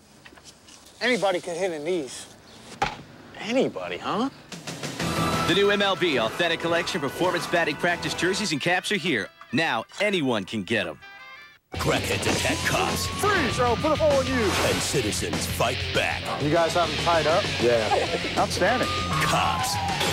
Then witness a harrowing siege I did think I was going to die. that led to incredible acts of courage. America's Most Wanted. It all starts at 8, 7 Central tonight on Fox. Fox Sunday. Beach parking, $20. Forget you. Start your summer with a bang. I always wondered how those work. And yet I've learned nothing. We're celebrating fun in the sun with summer episodes of Futurama, King of the Hill, The Simpsons, Another King, Malcolm in the Middle, and Oliver Bean. So don't be a chicken. He'll stop. I know he'll stop. I bet just wait just ahead. Maybe this was just Check out Fox Sunday's Summer Celebration starting at 7, 6 Central. Tired of all those shows with so-called real people that look anything but real? Well, don't hate them. Join them. This summer, we're sending 11 sexy singles to live in luxury at the exclusive Paradise Hotel. Now, for the first time ever, you can go from viewer to star just by watching, because every week someone new will join the cast, and that someone could be you. Paradise Hotel, premiering Wednesday, June 18th on Fox. Parental discretion advised. Kerry Wood gets into the 8th inning. Responsible for the 3 runners on the bases. Goes 7 2/3. Allows 1 run on 3 hits. The only run allowed so far. The home run by Matsui back in the 5th. Which until the bottom of the 7th was good enough for a Yankee lead. Now it's the slugger for the Yankees, Jason Giambi, dealing with Mike Remlinger.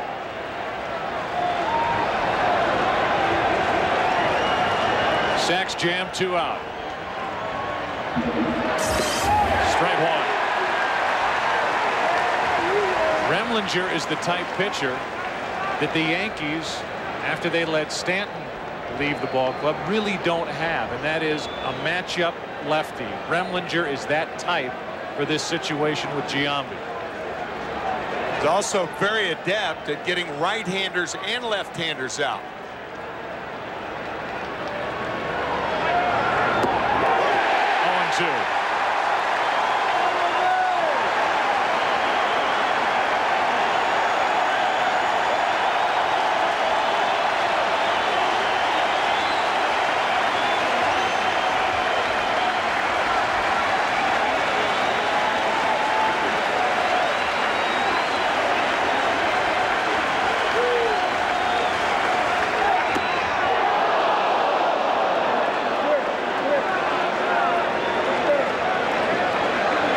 Just showing him that pitch under the armpits, getting back away from the plate.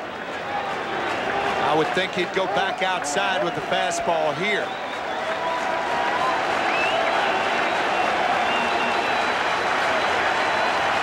Back in. 2-2.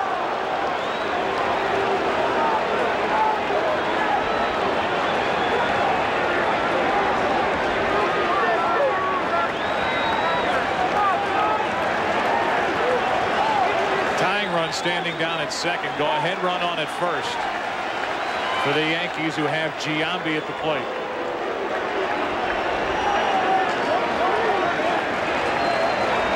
He homered yesterday. He has 14 on the year.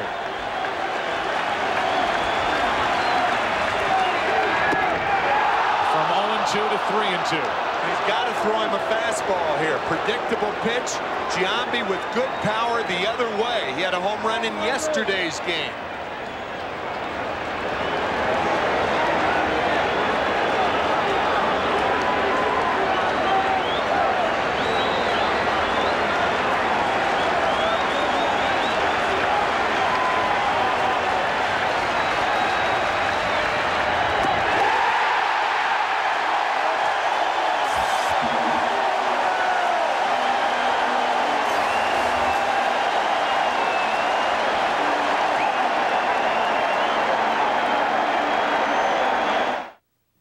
Who cares what's in a hot dog? When diverse, cast-aside elements come together to form something great, that's the American way. No, sir. Far better to ask yourself, what are you made of? What spice do you add to the national knockwurst? What flavor do you contribute to the high life? let's say this is you, and this is your auto insurance company. You've always gotten along okay, but let's say this is Allstate. Ooh, looks better than what you got now, huh? Well, qualified drivers who call Allstate for a free auto quote can get a company this good for this kind of price, maybe less. The choice is pretty simple, don't you think? So call Allstate now for an auto quote and find out how you're in good hands with Allstate.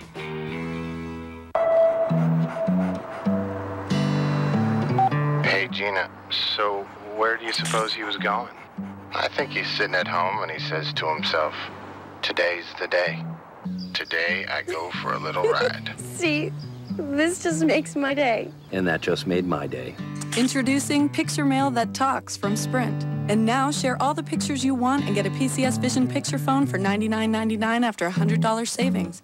Share it when it happens. This summer, smart kid like you gotta have a plan. Journey to a whole new world. You brought him home? He's not a criminal mastermind. He's a kid who has nowhere to go. What do you think of Newport? I think I could get in less trouble where I'm from. You have no idea. The OC coming soon to Fox. Fox Saturday Baseball brought to you by Sprint, introducing PCS Vision, clearly a whole new way to look at wireless. By Old Spice, spice things up. By Allstate, you're in good hands with Allstate. And by Miller High Life, to live simply, proudly, boldly, manly, this is the High Life. Ramon Martinez, who took over in the double switch,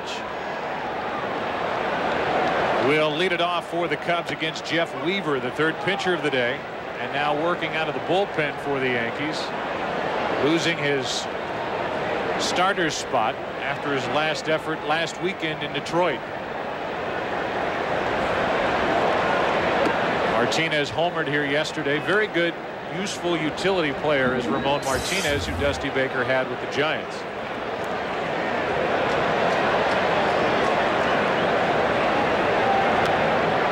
Changed up, and it's a 1-ball, 2-strike count.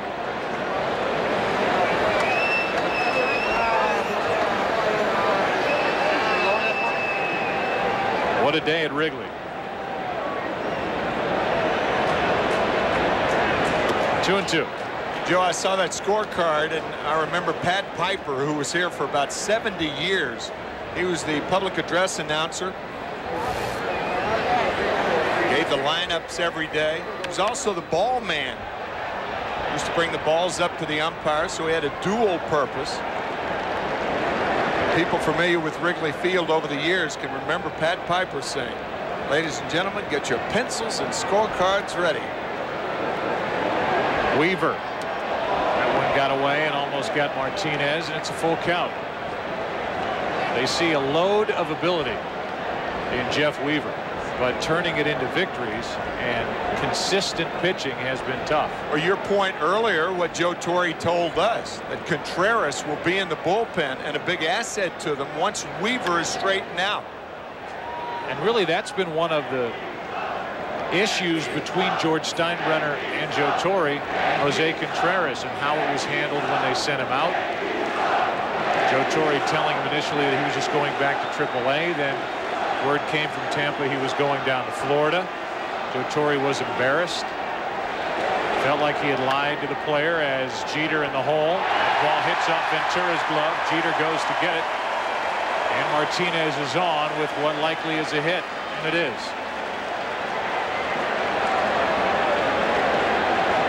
Moments ago, Jason Giambi dealing with Mike Remlinger with the bases loaded. A 3-2 pitch in this.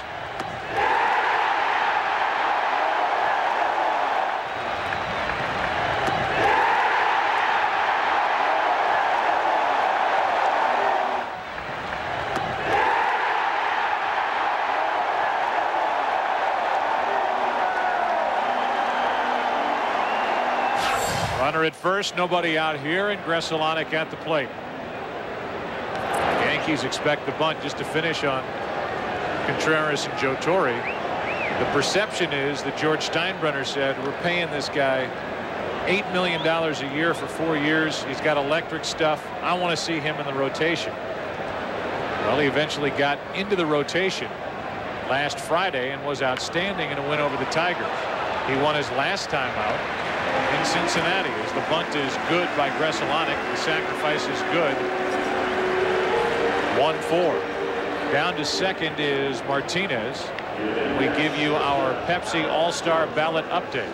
National League first. And right now it looks like this. Bonds, Guerrero, who just was put on the disabled list with a herniated disc in his back, and Sosa, Roland, Renneria, Kent, Bagwell on the infield, and Ivan Rodriguez behind the plate. Right now leading in their categories with the votes. Ball one up and away to Alex Gonzalez. Ivan Rodriguez has the luxury of catching one of the finest young arms I have seen in the major leagues in a long, long time. That's Dontrell Willis, the left-hander who's 4-1 for the Marlins. Boy, do I love to watch him pitch. And you alerted me to the fact that he used to be in the Cubs organization. Yeah, came over in the Al Fonseca deal. Who, by the way, is no longer the closer here with the Cubs. It's Joe Borowski who's getting loose. And he will take over. That's ball 3, 3-0 with Corey Patterson on deck. Gonzalez, a sacrifice bunt, 2 groundouts.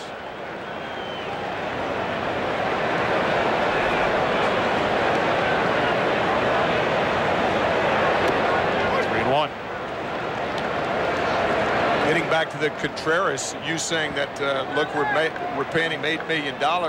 We want to see him as a starter. You know, for George Steinbrenner and the partners of the Yankees to think by just having the highest payroll in baseball. That's fair down the right field line, and it will add to the Chicago lead. In to score is Gresolonic on an RBI double by Alex Gonzalez. The Cubs tack on here in the 8th inning to take a 3-run lead. RBI double off Jeff Weaver after the infield hit by Martinez. But to wrap up that point, just because you have the highest payroll in baseball doesn't mean it's a laydown. That guys are going to just give you the pennant. You don't win the pennant at a bank or on Wall Street on a financial sheet. You win it between the lines, and the Yankees are not playing well right now. And between the lines, Joe Torre is going to make another pitching change. Weaver is going to exit. It's a 3-run Cub lead.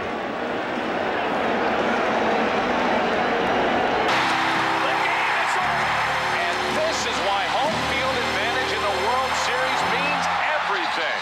Now, for the first time ever, the league that wins the All-Star game will earn home field advantage in the World Series. The stakes are raised. The intensity is back. The 2003 All-Star game only on Fox. This time, it counts. Fox Tuesday, the creators of American Idol continue their nationwide talent search for tomorrow's superstar. Now, as the 20 finalists are chosen, the contest is heating up. 'Cause I'm over you. And the parents are melting down. American Juniors, hosted by Ryan Seacrest at 8 Fox Tuesday. This is Eddie. Trust me. This is England. What are you doing this weekend? Hopefully you. England, meet Eddie. Wanker. Brett. I hate you. I hate you too. Wimp. New York's finest is on the case in London, and now his new roommate is on his. This has been on all week. I feel like I know these apes. Hasn't been that long since you broke away. Scotland Yard is about to get yanked. I'm Eddie. How you like me so far? Keen Eddie, all new at 9/8 Central, Fox Tuesday. Fox tonight, crackheads attack cops. Freeze, or I'll put a hole in you. And citizens fight back. You guys have them tied up? Yeah. Outstanding. Cops. Then revisit a terrifying day in law enforcement history as a crazed gunman pins down police. And only a bold and dangerous plan could save them. I did think I was going to die. See the incredible acts of courage that ended a harrowing siege. And all new America's Most Wanted. It all starts at 8 tonight on Fox. Fox Monday. For the first time on television, find out your IQ live. Discover if your intelligence is above average, gifted, or a genius. How does your IQ compare to this group of teachers, these construction workers, or this bevy of blondes? Do you have the guts to find out? Test the nation. What's your IQ? Monday at 8/7 Central on Fox. Chris Hammond takes over, and Corey Patterson swings over the top of the pitch, strike one. I said earlier that the Yankees really don't have that matchup left-hander when Remlinger came in, because sometimes Hammond, because of his changeup, is tougher against right-handed batters. That's right. 1 ball, 1 strike. Juan Acevado hanging his head in the dugout. He has not moved since being replaced in this game.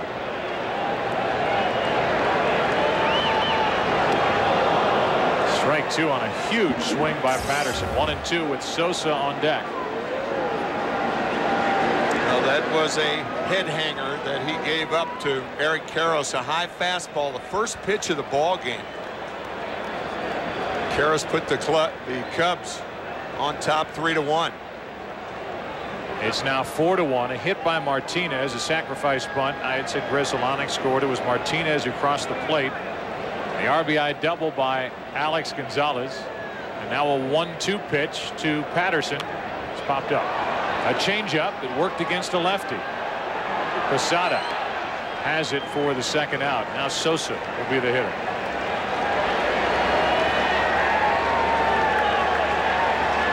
So you know, the Yankees bullpen has allowed 44% of inherited runners to score, which is the 3rd highest number in the major leagues. Kansas City and Boston higher. The major league average is just over 34%, and the Yankees at 44%. So that's a spot, even with a $180 million payroll, that needs to be improved. With 2 outs, Sosa takes the ball up and away. It's so alarming that what Yankee fans are comparing it to is the bullpen, as you mentioned earlier, the bullpen the Yankees have had in the past years. Jeff Nelson, who's now with Seattle. Mike Stanton now with the Mets, even though Stanton is ailing. That's toward the middle. Jeter can't keep it on the infield. In to score is Gonzalez. Another run and an RBI for Sosa. And it's 5-1 Chicago in the 8th.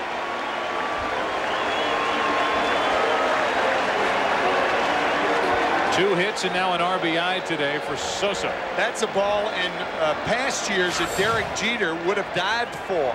But remember, he separated his shoulder early in the season, and that does not allow him to get the extension that Jeter is used to getting.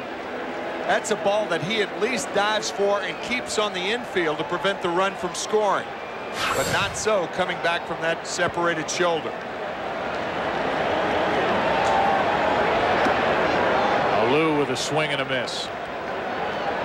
So Hammond adds to that percentage as he allows an inherited runner to score, and that's a 2-run frame.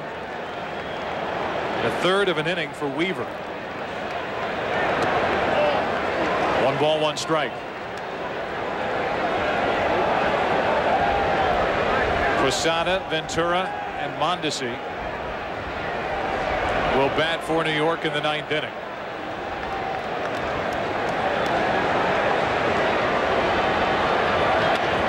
Should end the inning.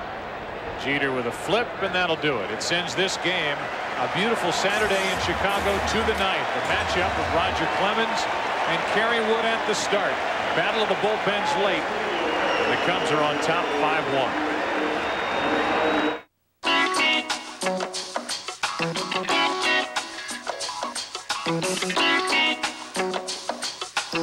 Michelin designed the cross-terrain SUV tires specifically for SUVs to help provide responsive handling and a smooth ride. You'd be surprised just how smooth.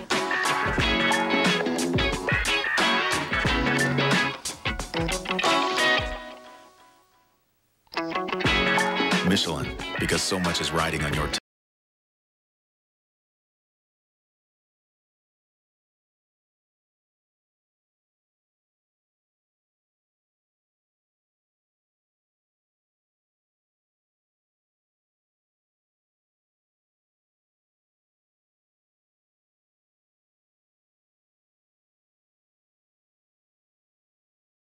When you can get the best of wireless without a contract, that's M Life.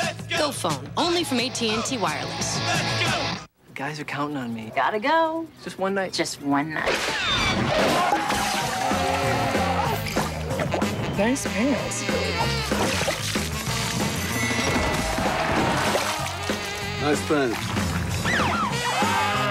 Nice pants. Hi. Nice pants. What have they been? The one and only Docker Stain Defender. See? Going a full 12 rounds is all about stamina. That's why I like high endurance from Old Spice. No deodorant protects better. And it lasts longer because it evaporates more slowly. Want proof? If you're not convinced, Old Spice will buy you a stick of your old stuff. Let me put it this way. High endurance lasts longer than I do. But I'm working on that. And start your day with new body wash and body spray from Old Spice. Spice things up. On American Juniors, 20 finalists are chosen. And as the contest heats up, this is a competition. There is a lot at stake. The parents melt down. American Juniors at 8/7 Central, Fox Tuesday. Back at Wrigley, 9th inning, Joe Borowski, who was pitching in Mexico a couple of years ago, has elevated himself into the closer spot, taking over for Alfonseca. He was the guy Dusty Baker went to when Alfonseca was injured at the beginning of the year. Look at these numbers. Why wouldn't you stay with him? With 10 saves and a 1.67 ERA. Prior to this year, he had 2 major league saves. In for a strike. It's 0-2 on Posada. Borowski was going to give it up, go into line of work that members of his family, including his father, had gone into, and that was fighting fires. Going to be a firefighter, came back, pitched in Mexico, worked his way back, was in the minor leagues with the Cubs, had a great year last year, and he's stayed with it here in 2003. Either way, he's putting out fires. This one and this type just on the field trying to get the final 3 outs of a game, and he's done well for Dusty Baker. On 0-2. With Ventura next in a 5-1 game. Ball 1. MLB.com has the widest selection of items for the team you love. Shop MLB.com, the official site of wearing your heart on your sleeve, cap, pullover, and lots more. MLB.com. A 1-2 pitch. Posada waited on it, flips it out of play. Kerry Wood threw 120 pitches on the afternoon. That was good for 7 2/3 innings. He allowed 1 run, 3 hits, walked 3. Left with the bases loaded, and Remlinger came on to strike out Giambi, leading by 2 on a 3-2 pitch. Another foul by Posada.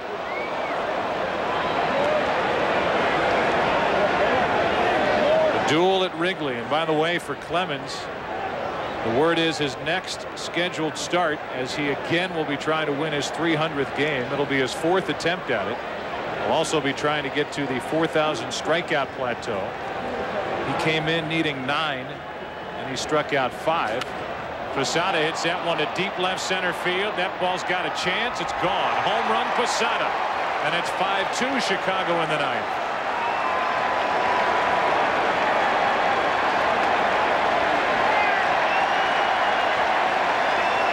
As they do here at Wrigley, that souvenir is thrown back onto the field. And to finish the thought on Clemens, he is scheduled to pitch Friday, right now, going into the game, Friday at Yankee Stadium against St. Louis.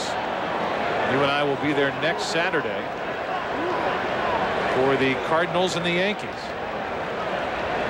A 1964 flavor for you. Staying with a backhand is the shortstop Gonzalez. 1 out. So next Saturday, Fox Saturday Baseball continues with exciting interleague play. Albert Pujols is hitting .390. He and the Cardinals take on the Yankees, and the Braves battle the Mariners. The Dodgers meet Cleveland. It all begins with This Week in Baseball at 11:30 Eastern, 8:30 Pacific, followed by NFL Europe's World Bowl, and then Fox Saturday Baseball at 3 Eastern, noon Pacific. So we'll start later because of the World Bowl, 3 Eastern next week. will be at Yankee Stadium for the Cardinals and the Yankees. One added thing about Roger Clemens, keep in mind, and Joe, you said that earlier in the game, Roger has not won at Yankee Stadium this year. 6-0 on the road, 0-3 at Yankee Stadium. An 84 pitch day left in the 7th, and watched his 1-run lead leave seconds later on a home run hit by Karros against Juan Acevado, as Mondesi, who is without a contract next season, gets a base hit. It's 1 on with 1 out, and Matsui is coming up. Damian Miller, the catcher, out to talk to Joe Borowski. Dusty Baker does not have anybody warming up right now, but I would think somebody should get up. Because Joe Borowski, I mean, after all, he is not the closer caliber of Mariano Rivera. Nor, in my opinion, has he pitched himself into that early in the first 2 months of the season. Now with 1 on 1 out, we're handed an interesting note. Matsui takes the ball high. The word is that Roger Clemens will not be addressing the media following this game because of an upper respiratory infection, which I'm sure will be cited as one of, if not the main reason why he was pulled out of this game in the 7th inning, which is something we talked about at the time. If he said, "This is all I've got, I'm ready to come out," then you make the move. Or was wheezing or something of that nature. If not,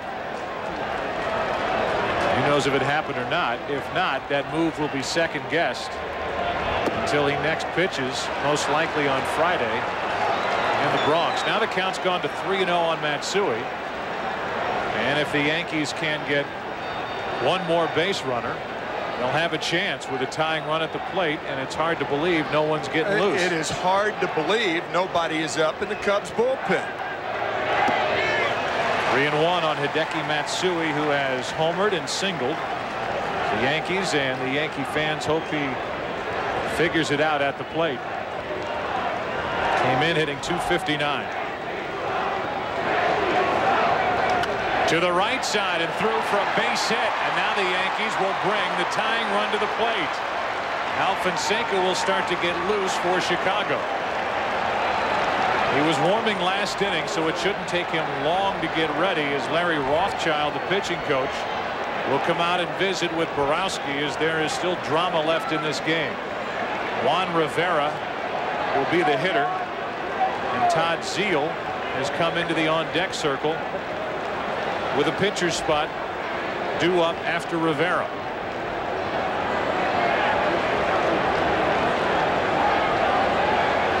So a home run, a ground out, back-to-back singles. The tying run will be at the plate in the person of Juan Rivera, who has not homered this season. 0 for 2 today and hitting below 200. He came in at 208. Getting his playing time because of the knee injury suffered by Bernie Williams. They move Matsui into center, and they put Rivera in left. First and third, 1 out.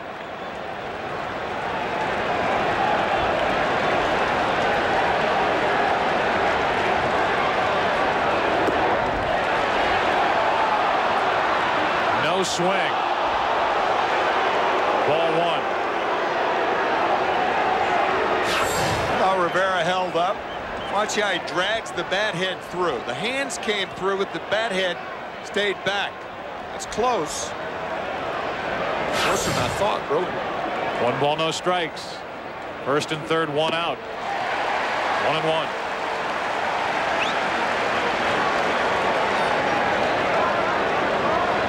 Alfonseca started the season as the closer for Dusty Baker.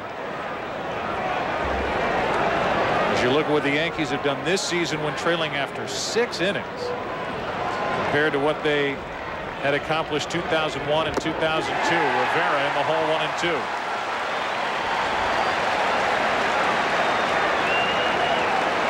Alfonseca started the season on the disabled list. right hamstring pull. He's back healthy and warming up for the Cubs in their bullpen. As Borowski faces Rivera with 1 out. 2-2.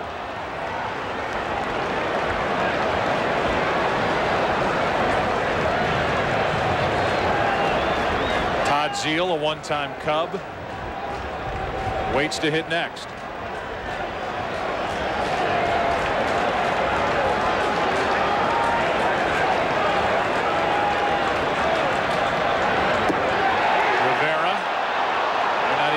Now they will. No swing, says the first base umpire in his 4th year, Jim Reynolds.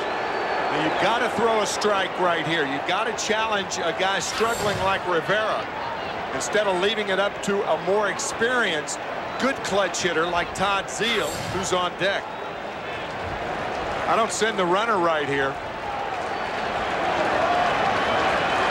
Line drive ends the game. Not going, struck him out, 2 out.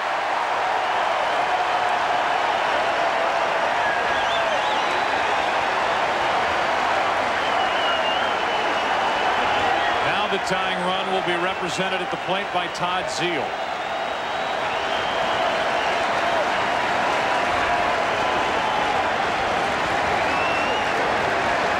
Eric Karros is going in front of first base, trying to find out by Dusty Baker what he wants him to do. In my view, you just play behind Matsui. You have a 3-run lead with 2 runners on. Zeile is a guy who can rifle the ball down the right field side. So it looks to me like you ought to guard the line instead of holding Matsui on. Baker chooses not to do that. First and third, 2 out. Zeile, who rarely swings at the first pitch, comes up empty. Almost never. Todd Zeile came up in the Cardinal organization, traded to the Cubs in '95, the same day St. Louis fired Joe Torre as their manager. Way late, strike 2.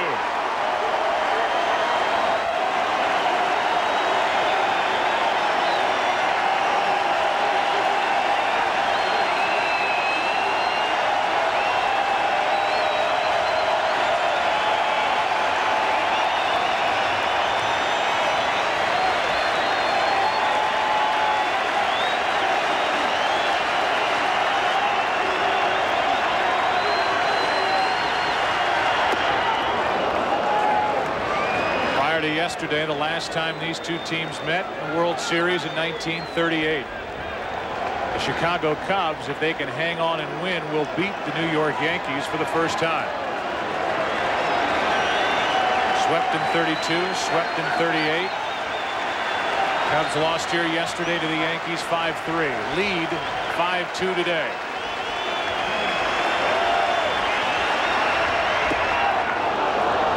Two and two. No further word on Hee-Seop Choi, who left with the head injury. He was conscious. Taken to Illinois Masonic Hospital. And it was Karros who took over for him, who hit the go-ahead home run in the 7th. 2-2 to Zeile. Into right field. That ball, if it's fair, will drop for a hit. It is foul.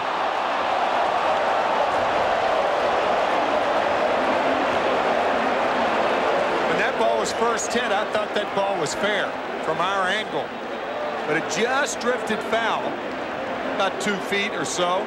Hit off the end of the bat. Todd Zeile will have to get a new piece of lumber, I think. Yeah, just foul.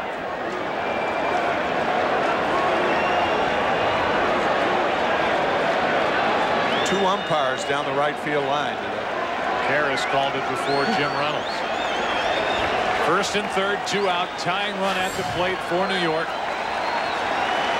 And a 2-2 count on Todd Zeile.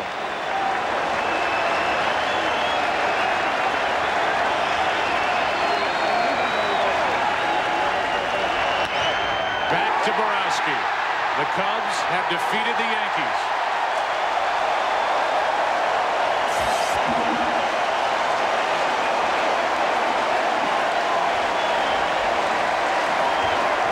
with the biggest swing of the bat today, and it was Kerry Wood winning his 5th. As Roger Clemens lost his 4th and missed his chance for the 3rd time to win the 300th game of his Hall of Fame career. No doubt, the great feat of the game brought to you by Dr. Scholl's. The swing of the bat by Eric Karros on the first pitch from Juan Acevado.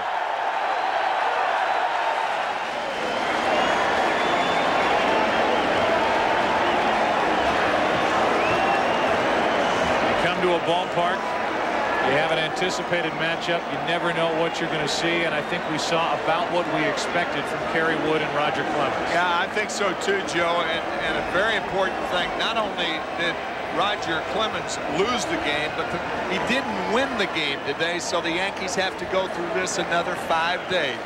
Let's go down to the field and check in with Kevin Kennedy.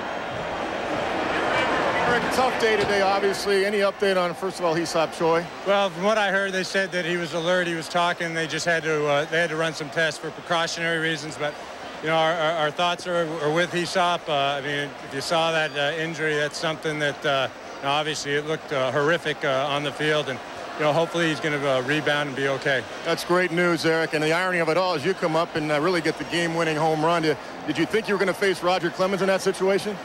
You know, I wasn't sure. I know they'd gone out a couple of hitters earlier and talked to him. It looked like he was laboring a bit with Moises. You know, I'm sure Joe Torre had a good reason. I don't know what the reason was. You know, but I was prepared to hit off of Clemens or whoever they brought in.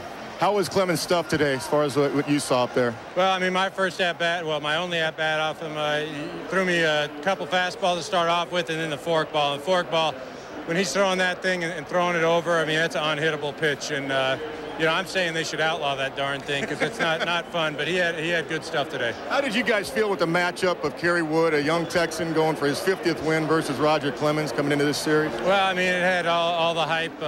You know, Kerry's got great stuff. He's got electric stuff. And, you know, he had thrown a 1 or 2 hitter up until he was taken out. And, you know, he's a guy that can dominate any day. And we knew we were going up against a guy that could dominate as well. And there weren't going to be a lot of hits. And, you know, whatever team made the fewest mistakes was going to come out on top. Thanks so much, Eric. Congratulations. All right, Joe, let's go upstairs. Thanks to Eric Karros. Thank you, Kevin, for joining us today. For Tim McCarver, I'm Joe Buck, the coordinating producer of Baseball on Fox, and the producer of today's game, Michael Weissman. Our director, John Moore, the associate director, Larry Lancaster, and the broadcast associate, Eric Billigmeyer.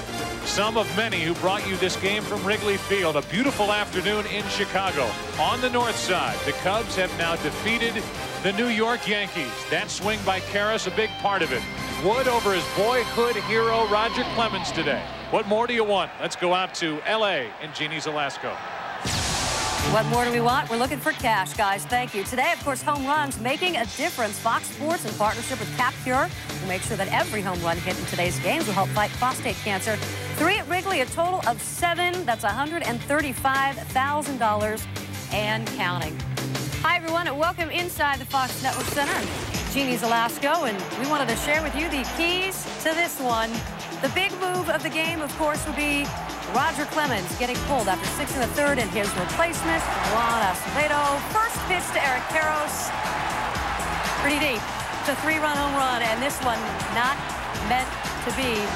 Roger Clemens, obviously, a little frustrated. 84 pitches and thinking that he should still be pitching in the game and looking for a chance to get that 300th win. It is elusive at this point as he has dropped 4, and the Cubbies get the victory. And we're just going to update the CapCure numbers for you one more time. It's $105,000. So we have 7 home runs. We're still looking for the home runs, so that number will still go up. Roger Clemens, of course, telling us that he has all the patience in the world, and that's going to happen when it happens. So the next shot, of course, would be Friday at Yankee Stadium when the St. Louis Cardinals come to town. And right now, it looks like it could be Matt Morris. He does pitch on a Sunday for the Cardinals. The Cards have an off day on Monday, so the Cardinals are telling us that there could be a chance for a Morris-Clemens showdown. We know this is happening tomorrow. NASCAR Winston Cup Racing returns to Fox.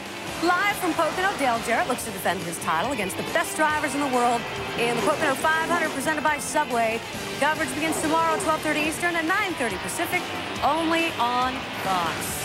And next week, Fox Saturday Baseball returns with more exciting interleague play. Kevin Kennedy, my pal, will be back in studio. The Cardinals look to keep pace in the tight NL Central when they face the Yankees, or the Braves battle the Mariners, or maybe the Dodgers squaring off against the Indians. A full day of action on Fox Sports begins next Saturday, 11:30 a.m. Eastern, 8:30 Pacific, with This Week in Baseball, followed by NFL Europe's World Bowl, and then Fox Saturday Baseball, special time this coming weekend, 3 Eastern, noon Pacific. Well, we were all waiting for history, but it was not meant to be. Roger Clemens will look again for win number 300. Kerry Wood, by the way, getting career win number 50 as he tries to best his idol. Many years of more baseball to come. Thanks for joining us. See you next Saturday.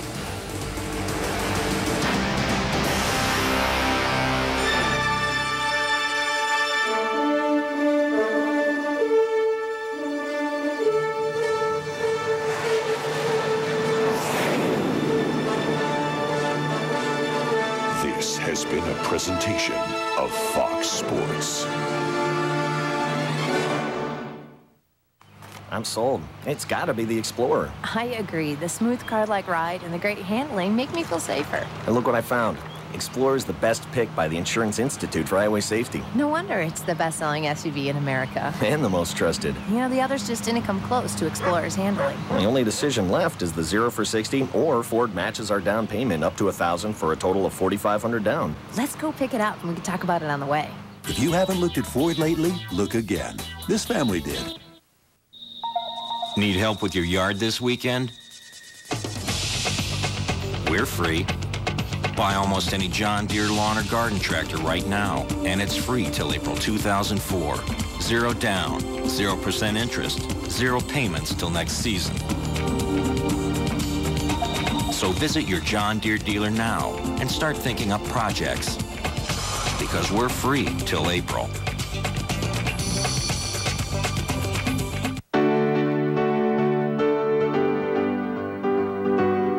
We see an architect, a 23-city tour, the next big idea. We stand in awe of you and your creative potential. It's what inspires us to create software that helps you reach it.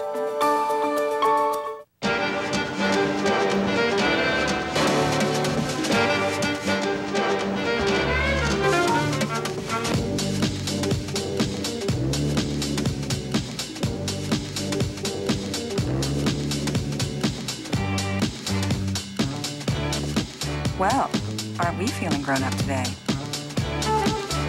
The all-new 2003 Lincoln Navigator. There are those who travel and those who travel well. Reloaded is amazing. 2 thumbs way up. Find yourself a movie house with seatbelts. It's an incredible ride. The Matrix Reloaded. Rated R. Everywhere.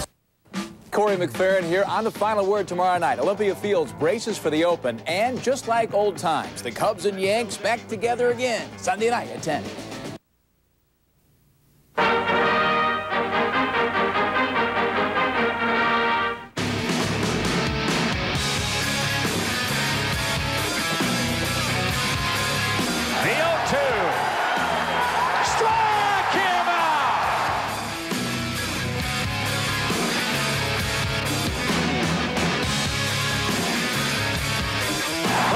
Set a major league record for strikeouts in a game.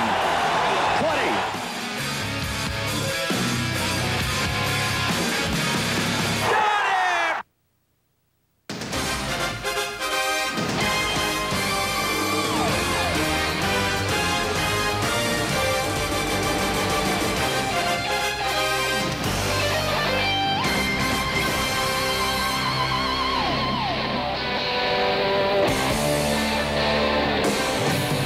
A glorious day for baseball in Chicago, where 2 of baseball's most beloved franchises renew their relationship in a day when Roger Clemens' bid for history is denied again.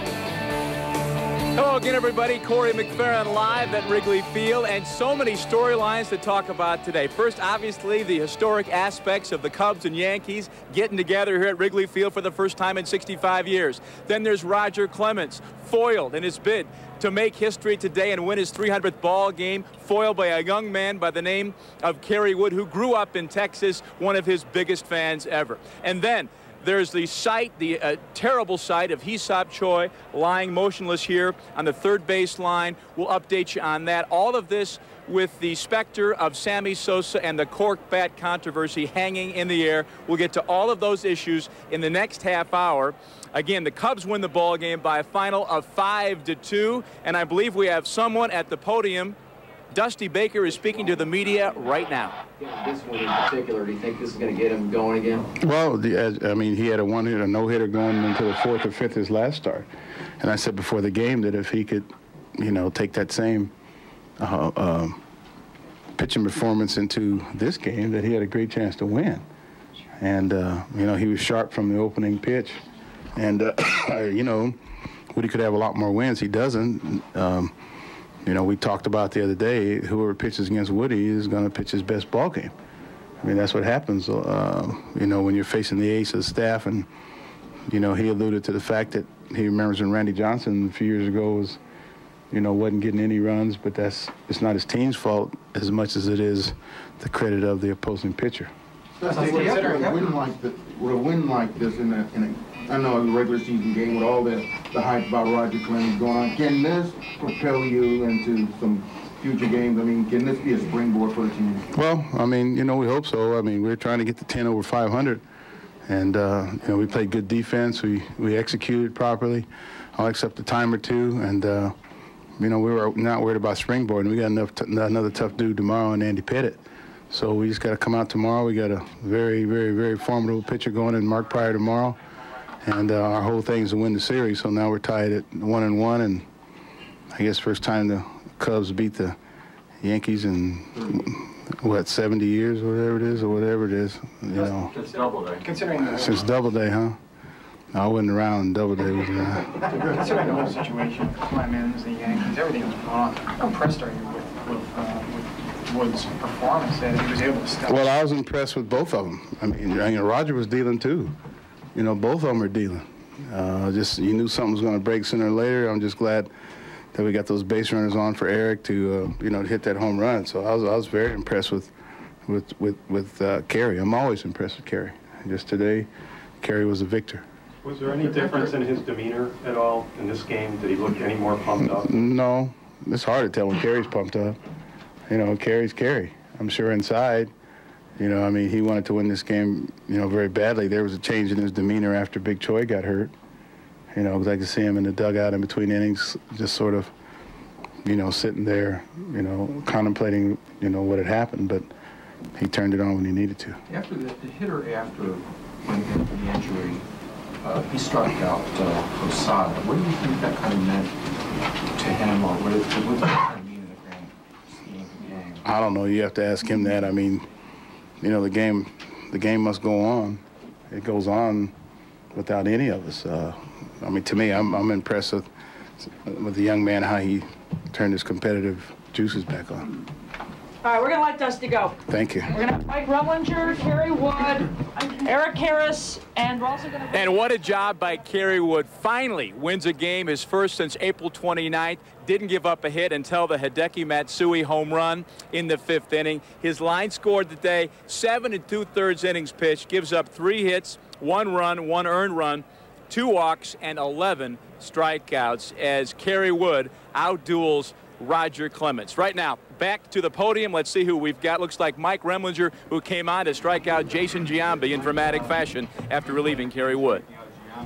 Well, I mean, as relievers, that's really what we live for, is to come in a high-pressure situation with the game on the line, and ideally some of the game's best hitters at the plate, and just see what you have. And got ahead of him early, which is what you ideally try to do in that situation, and then tried to make a couple pitches. He laid off some pretty good pitches and was finally able to make a good 3-2 changeup pitch. Was it difficult to refocus as a team after Hee-Seop went down? Maybe for the first few minutes. The end, I was really impressed with Kerry to be able to go out there and finish that inning the way he did. it was something that obviously, I mean, we see a lot of different things happen in this game, and we understand that there's a certain amount of risk involved with what we do, and the problem with that is that you don't usually see it firsthand. You usually see highlights about it or something like that. So it was definitely something that put a little bit of a scare into all of us, and our understanding is that he's going to be okay, and hopefully be able to go see him later on tonight. I don't know if that's going to be possible, but I think we really showed a little bit of makeup on this team to be able to pull together and come back from that, because very easily could have just said, you know, game's secondary now. And again, that's part of what we do, is we're used to dealing with distractions or major problems, and you know, I just think it's a credit to the guys on this team. You came out onto the field to talk with Lee. What did you try to impart? Settle him down, or say? I just tried to tell him to make sure that he, you know, as good as he was going, he needed to make sure that if he needed a reason or something to focus on to keep himself going, was to make sure he finished his job for Hee-Seop, because he would want nothing else than that. You know, because things like that happen. I've seen some bad collisions in my day, and it was just, it's very easy to get upset and to not be as concerned about what's going on in a baseball game when you're talking about someone's livelihood and their well-being. And so I just really tried to get Kerry to as much time as he needed to really take his time, and if nothing else, just reach out there and focus on it, just to keep Hee-Seop's, you know, keep him happy and give him something to focus on. Mike Remlinger live in the podium area here underneath the stands at Wrigley Field, talking about Hee-Seop Choi and the ability for Kerry Wood to keep his composure after play was stopped for approximately 20 minutes. Hee-Seop Choi, all we know is at Illinois Masonic Hospital, he was conscious on the way to the hospital. We'll give you an update at everything we know right after a break. Again, the Cubs have won it here. The final is 5-2. They couldn't do it in 32 against the Yankees in the series, couldn't do it in 38, but they do it in the summer of '03. Up next, we got Eric Karros live.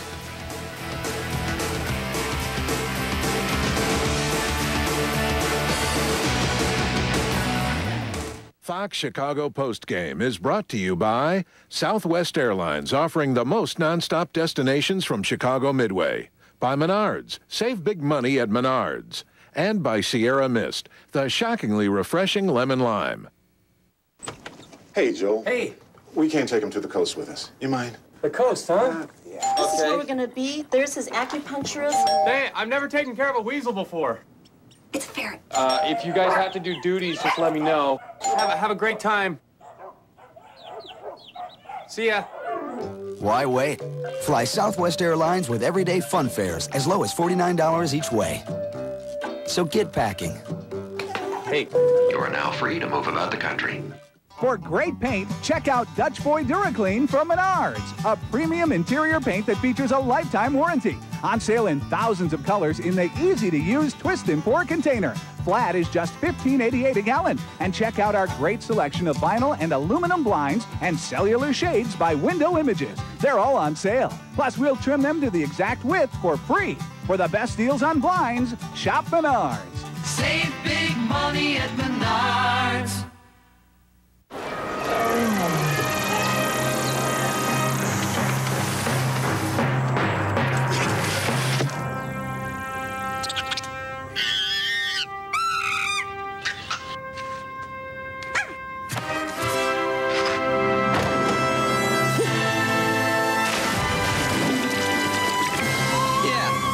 Like that. Sierra Mist. Taste one shockingly refreshing lemon lime.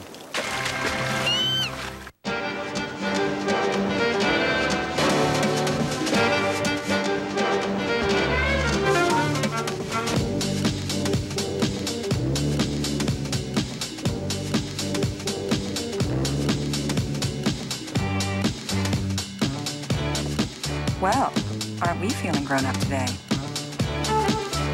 The all-new 2003 Lincoln Navigator. There are those who travel and those who travel well.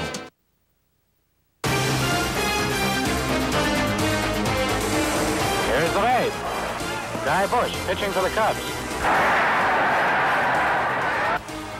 And he hit the ball to the coach with Charlie Quinn in the right field. Will Holmes is coming home. That's the first Yankee run. Davis saved it first.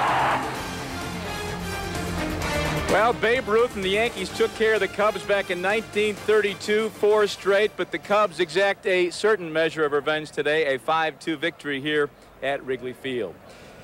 Corey McFerrin back with you live. Here is one of the heroes of the day, Eric Karros, who came in after the collision that took Hee-Seop Choi to the hospital. And before we talk about the home run, what, if anything, can you tell us that maybe you've learned in the last few minutes about Hee-Seop's condition?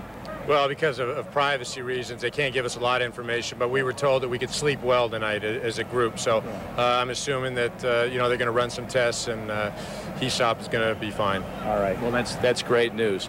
Now, let's talk about you. Seventh inning, Roger Clemens seemed to be pitching fairly well. 84 pitches. Joe Torre decides to pull him out. First of all, were you surprised at Joe pulling him at that point with 2 guys on? Well, I wasn't really surprised just because, you know, he had battled with Sammy. Sammy had a great at-bat, and then he struggled a bit with Moises. And, you know, I think it was a situation where they figured, heck, you know, Acevado can come in and get me out. And, you know, it's something I'm sure Joe Torre had a great reason for pulling out Roger. Juan Acevado comes on, then we see the home run right there, Eric. What did he throw you, and did you know it was gone right away? Well, it was a fastball up and in, and I know he likes to throw high fastballs, and you know that's what I hit, fastballs. And you know, when I hit it, I thought I had a pretty good chance. I was just hoping it would get out, and you know, I wasn't trying to do that in that situation. I was just trying to hit the ball. Unfortunately, it got out. Talk to me a little bit about the atmosphere here at Wrigley Field. Before we came on, you were just shaking your head in disbelief. It's been unbelievable this whole weekend, and you know, today was probably as an exciting game as I've been a player. As far as my playing career, that's as far as being a participant. And, you know, with hitting the home run and then Remlinger striking out Giambi and then Borowski with the exciting last inning, it's been electric these 2 days, and I'm sure it'll be like this tomorrow. Amazing stuff. And then you got Kerry Wood going out there battling Roger Clemens. I mean, talk about pressure on Clemens. Obviously, Kerry Wood got up for the battle, didn't he? Well, Kerry's got great stuff. And, you know, going into today's game that you know, they're both, the hits are going to be limitless, and or limited, I should say. Exactly. And, you know, not limitless. And then, you know, Clemens threw great, Woody threw awesome, and a lot of guys that performed well today. Right. Eric, talk to me just a little bit about your whole experience here in Chicago. Obviously, you're hitting pretty well, not playing much, maybe quite as much as you'd like, but so far you're averaging the 290s, coming up with big hits. Your third home run in this homestand. You got to feel pretty comfortable in your position here and the way things are going. Well, it's been strictly a platoon situation here, and obviously I'm sure Hee-Seop would like to be playing a bit more, and I would like to be playing a bit more, but, you know, not under the circumstances that happened today at all. We've been winning as a ball club. Both of us have been able to help the club offensively and defensively, and hopefully it'll continue throughout the rest of the season. All right, Eric, good job. We appreciate you coming on, and here he is, one of the heroes, Eric Karros, 3-run home run in the 7th inning, the difference today. Congratulations. Thank you. All right, Eric Karros here live with us. Right now, I want to take it to Jill Carlson, and Jill just minutes ago spoke, I believe, to Joe Borowski. Right, Jill? That's right. He likes to make things interesting, or at least he did today anyway. Comes on in the 9th inning to try and close out a 5-1 victory. Well, of course, he gives up a solo shot, makes it 5-2, then a couple of back-to-back base hits. So there's runners on first and third. He finally retires the last 2 batters to get. He can't get the save. He tried to create his own save opportunity, and I spoke to him just as he was coming off the field. Yeah, too bad it took me a couple hitters before I could get it under control. But even Larry joked about it after the game. He goes, "You can't create your own save situations, you know, just to take a little light. You know, it's such a big deal around here, you know, just to make it a little light." And how thrilled was the clubhouse to finally get that win for Kerry Wood? He's had a couple of no decisions, a couple of, you know, opportunities let slip away, and to close it out and help him pick up that win. Yeah, Kerry's pitched great all year. I mean, he's only got 4 wins, but realistically, he should have about 8. And we stepped up today and got him some runs finally, and I'm glad he was able to put a win under his belt. And as a Jersey boy, do you take delight in beating the Yankees here? That was one of the things where I had to get my adrenaline under control, because, you know, I knew I was facing the Yankees, and it was racing a little bit too fast, but I got it under control in time. On a more serious note, what were your thoughts when Hee-Seop Choi? I know everyone was totally concerned about how he was feeling, and for Eric Karros to come on in relief of him and do what he did. I mean, what were your thoughts when Hee-Seop went down? Well, that was the thing. The ball was hit so high, and it was coming back towards the field, and nobody really knew who was going to get it. And then I guess Woody saw nobody was really around, so he went after it, and Hee-Seop was looking at the ball. So when they hit, I just saw both of their legs got taken out, and Hee-Seop hit his head real hard. I mean, you can almost hear it down there. And then he didn't move, so everybody was really concerned. Well, good news is we hear he was conscious and moving in the stretcher. We think he'll be okay. Thanks again, Joe Borowski, for joining us, closing things out in the 5-2 Cubs win here at Wrigley. Thank you. All right, Joe with Joe Borowski a few minutes ago. Joe, the pride and joy of Bayonne, New Jersey, going up against his boyhood heroes, the Yankees today, and coming out, closing down a Cubs 5-2 victory. Much more on the post-game show. First, this break. Stay where you are.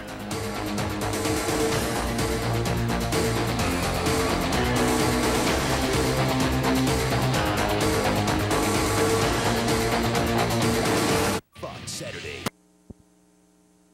This year, the New York Yankees, defending world champions, and the sensational Cubs of Chicago, blazing stretch winners of the National League. Great stuff. 1938 series, a series where Gabby Hartnett, Billy Herman, Stan Hack, and the boys were shut down by the Yankees, and a series where I'm told you could buy a draft beer for 15 cents. Hello again, everybody. Corey McFerrin here, live at Wrigley Field, where the Cubs beat the Yankees today in Game 2 of this 3-game set. 5-2 is your final right now time for the Southwest Airlines play of the day. And for that, we go back to the 7th inning. Roger Clemens, in his bid for his 300th victory, taken out of the game with a 1-0 lead. Juan Acevado comes on. Here's the pitch, and there it goes. Eric Karros' 3-run homer gives the Cubs a 3-1 lead. You think Juan Acevado, perhaps Roger Clemens, wants to get away? I think so. Cubs win, Kerry Wood, his first win since late April, 11 Ks today. Another one of the heroes again, 5-2 your final. Let's take a look at the highlights, and so many of them on a day when really you could cut a knife with the intensity. You could cut right through it today. You could feel it really blocks away.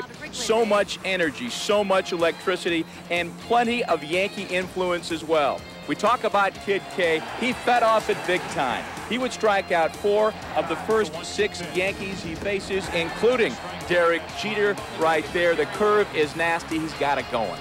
And then in the 4th, a moment when all the joy of this day suddenly disappeared. Jason Giambi, the sky-high pop-up, and it's Wood and Hee-Seop Choi colliding. Choi goes down really hard. You see it right here as his head collides with the dirt on the base path. He would not get up for several minutes, finally taken off as the crowd is stunned on a stretcher. An ambulance summoned to the field. He was taken to Illinois Masonic. As we told you minutes ago, the Cubs were told to sleep well tonight. That's the best news we've got so far. Then 5th inning, still scoreless. Hideki Matsui breaks up the no-hitter on the 3-2 count. This after a disputed check swing, which Dusty's not happy about. 1-0 your score.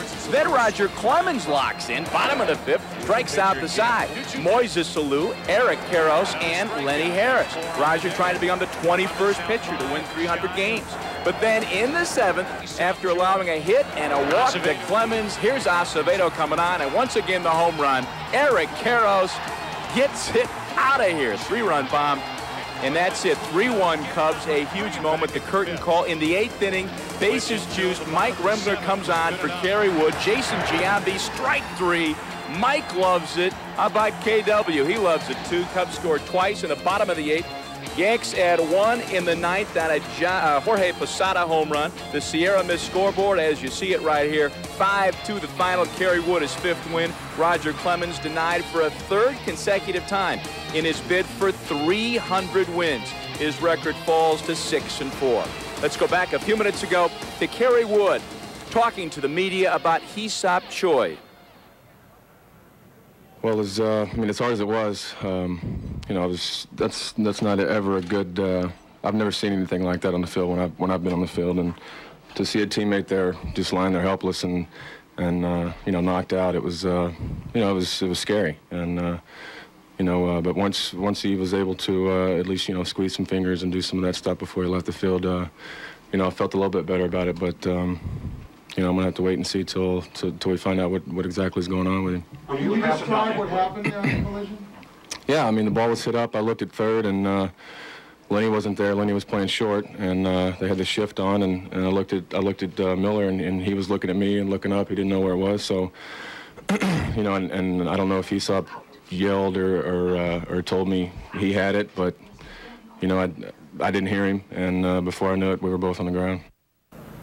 All right, again, still awaiting further word on Hee-Seop Choi. The best word we have was minutes ago in the locker room. The players were told, as Eric Karros told us, that they would be able to sleep well tonight, which indicates fairly good news concerning Hee-Seop Choi. If we learn more, we'll pass it along in the next few minutes on our post-game show. Right now, time for a break as we continue to review this wonderful day of history here in Chicago as the Cubs take care of the Yankees. 5-2 your final. Stay where you are.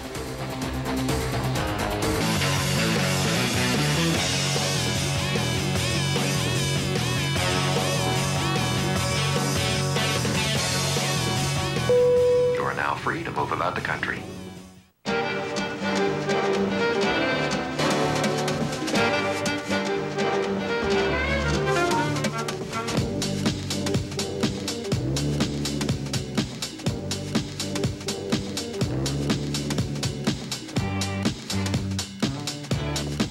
Well, aren't we feeling grown up today? The all-new 2003 Lincoln Navigator. There are those who travel, and those who travel well.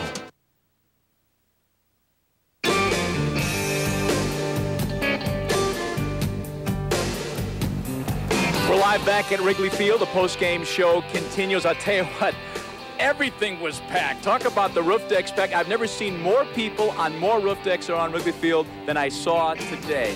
39,000 plus, second largest crowd of the season here to see the Yankees and the Cubs. If you're wondering about Roger Clemens, his response, his reaction to what happened today, we have none. He did not speak to the media, I am told, because he is suffering from an upper respiratory illness. He's had a chest cold now for a week or so, hasn't been feeling all that well. That was the excuse given. I guess we can all read into that perhaps a little bit more as to why he might not have wanted to speak to the media today. He did not look happy when he was pulled out, certainly, and then, of course, seconds later with a 3-run homer. You can imagine how Roger Clemens felt at that point, again, denied in his third consecutive attempt to win 300 games. As for Hee-Seop Choi and his condition, again, we are not clear on it, but I wanted to go back to Dusty Baker. His news conference a few minutes ago addressed the situation. Here's what he had to say about it. We haven't received any official word. I just, hope Big Choi is okay. Because boy, that was like Deacon Jones clothesline or something. That was, and you saw his head miss the grass and hit the ground, and he was out for 4 or 5 minutes. And but that was ugly. I mean, we know he's hurt. We just don't know how bad he's hurt. Did he regain consciousness? Yeah, I mean, he regained consciousness at the end. His feet, were moving. At first, he was just there. It looked like he wasn't even breathing at first, and that was terrible. His feet, were moving. I talked to the trainers, and they said after it seemed like eternity, he grabbed his finger, and he kept hollering his name, and he didn't respond. And boy, that was terrible. But I got to commend Woody too for going back and pitching, because I know how badly he felt, and how he maintained his composure through all that. And we were playing really that inspired us to play for Big Choi, and that's all I can tell you. Obviously, a lot of emotion involved here when you see a player like that suffer such an injury. It was a horrific scene. In fact, I was out here walking in the stands, and the place had such electricity, and suddenly it was all drained. Everybody standing up and wondering what the heck was going on. Obviously, we wish Hee-Seop Choi the best. We'll have the latest for you on the news at 5 o'clock, and, of course, again tonight at 9 o'clock as well. Want to remind you, Game 3 tomorrow night. It's Pryor and Pettit. Final word to follow. We'll be live at Wrigley Field. Let you know what's going on if the Yankees or the Cubs win the rubber game of this series. That'll do it for now. From Wrigley Field, I'm Corey McFerrin. On a day when Roger didn't get 300, but Terry got number 50. Cubs win 5.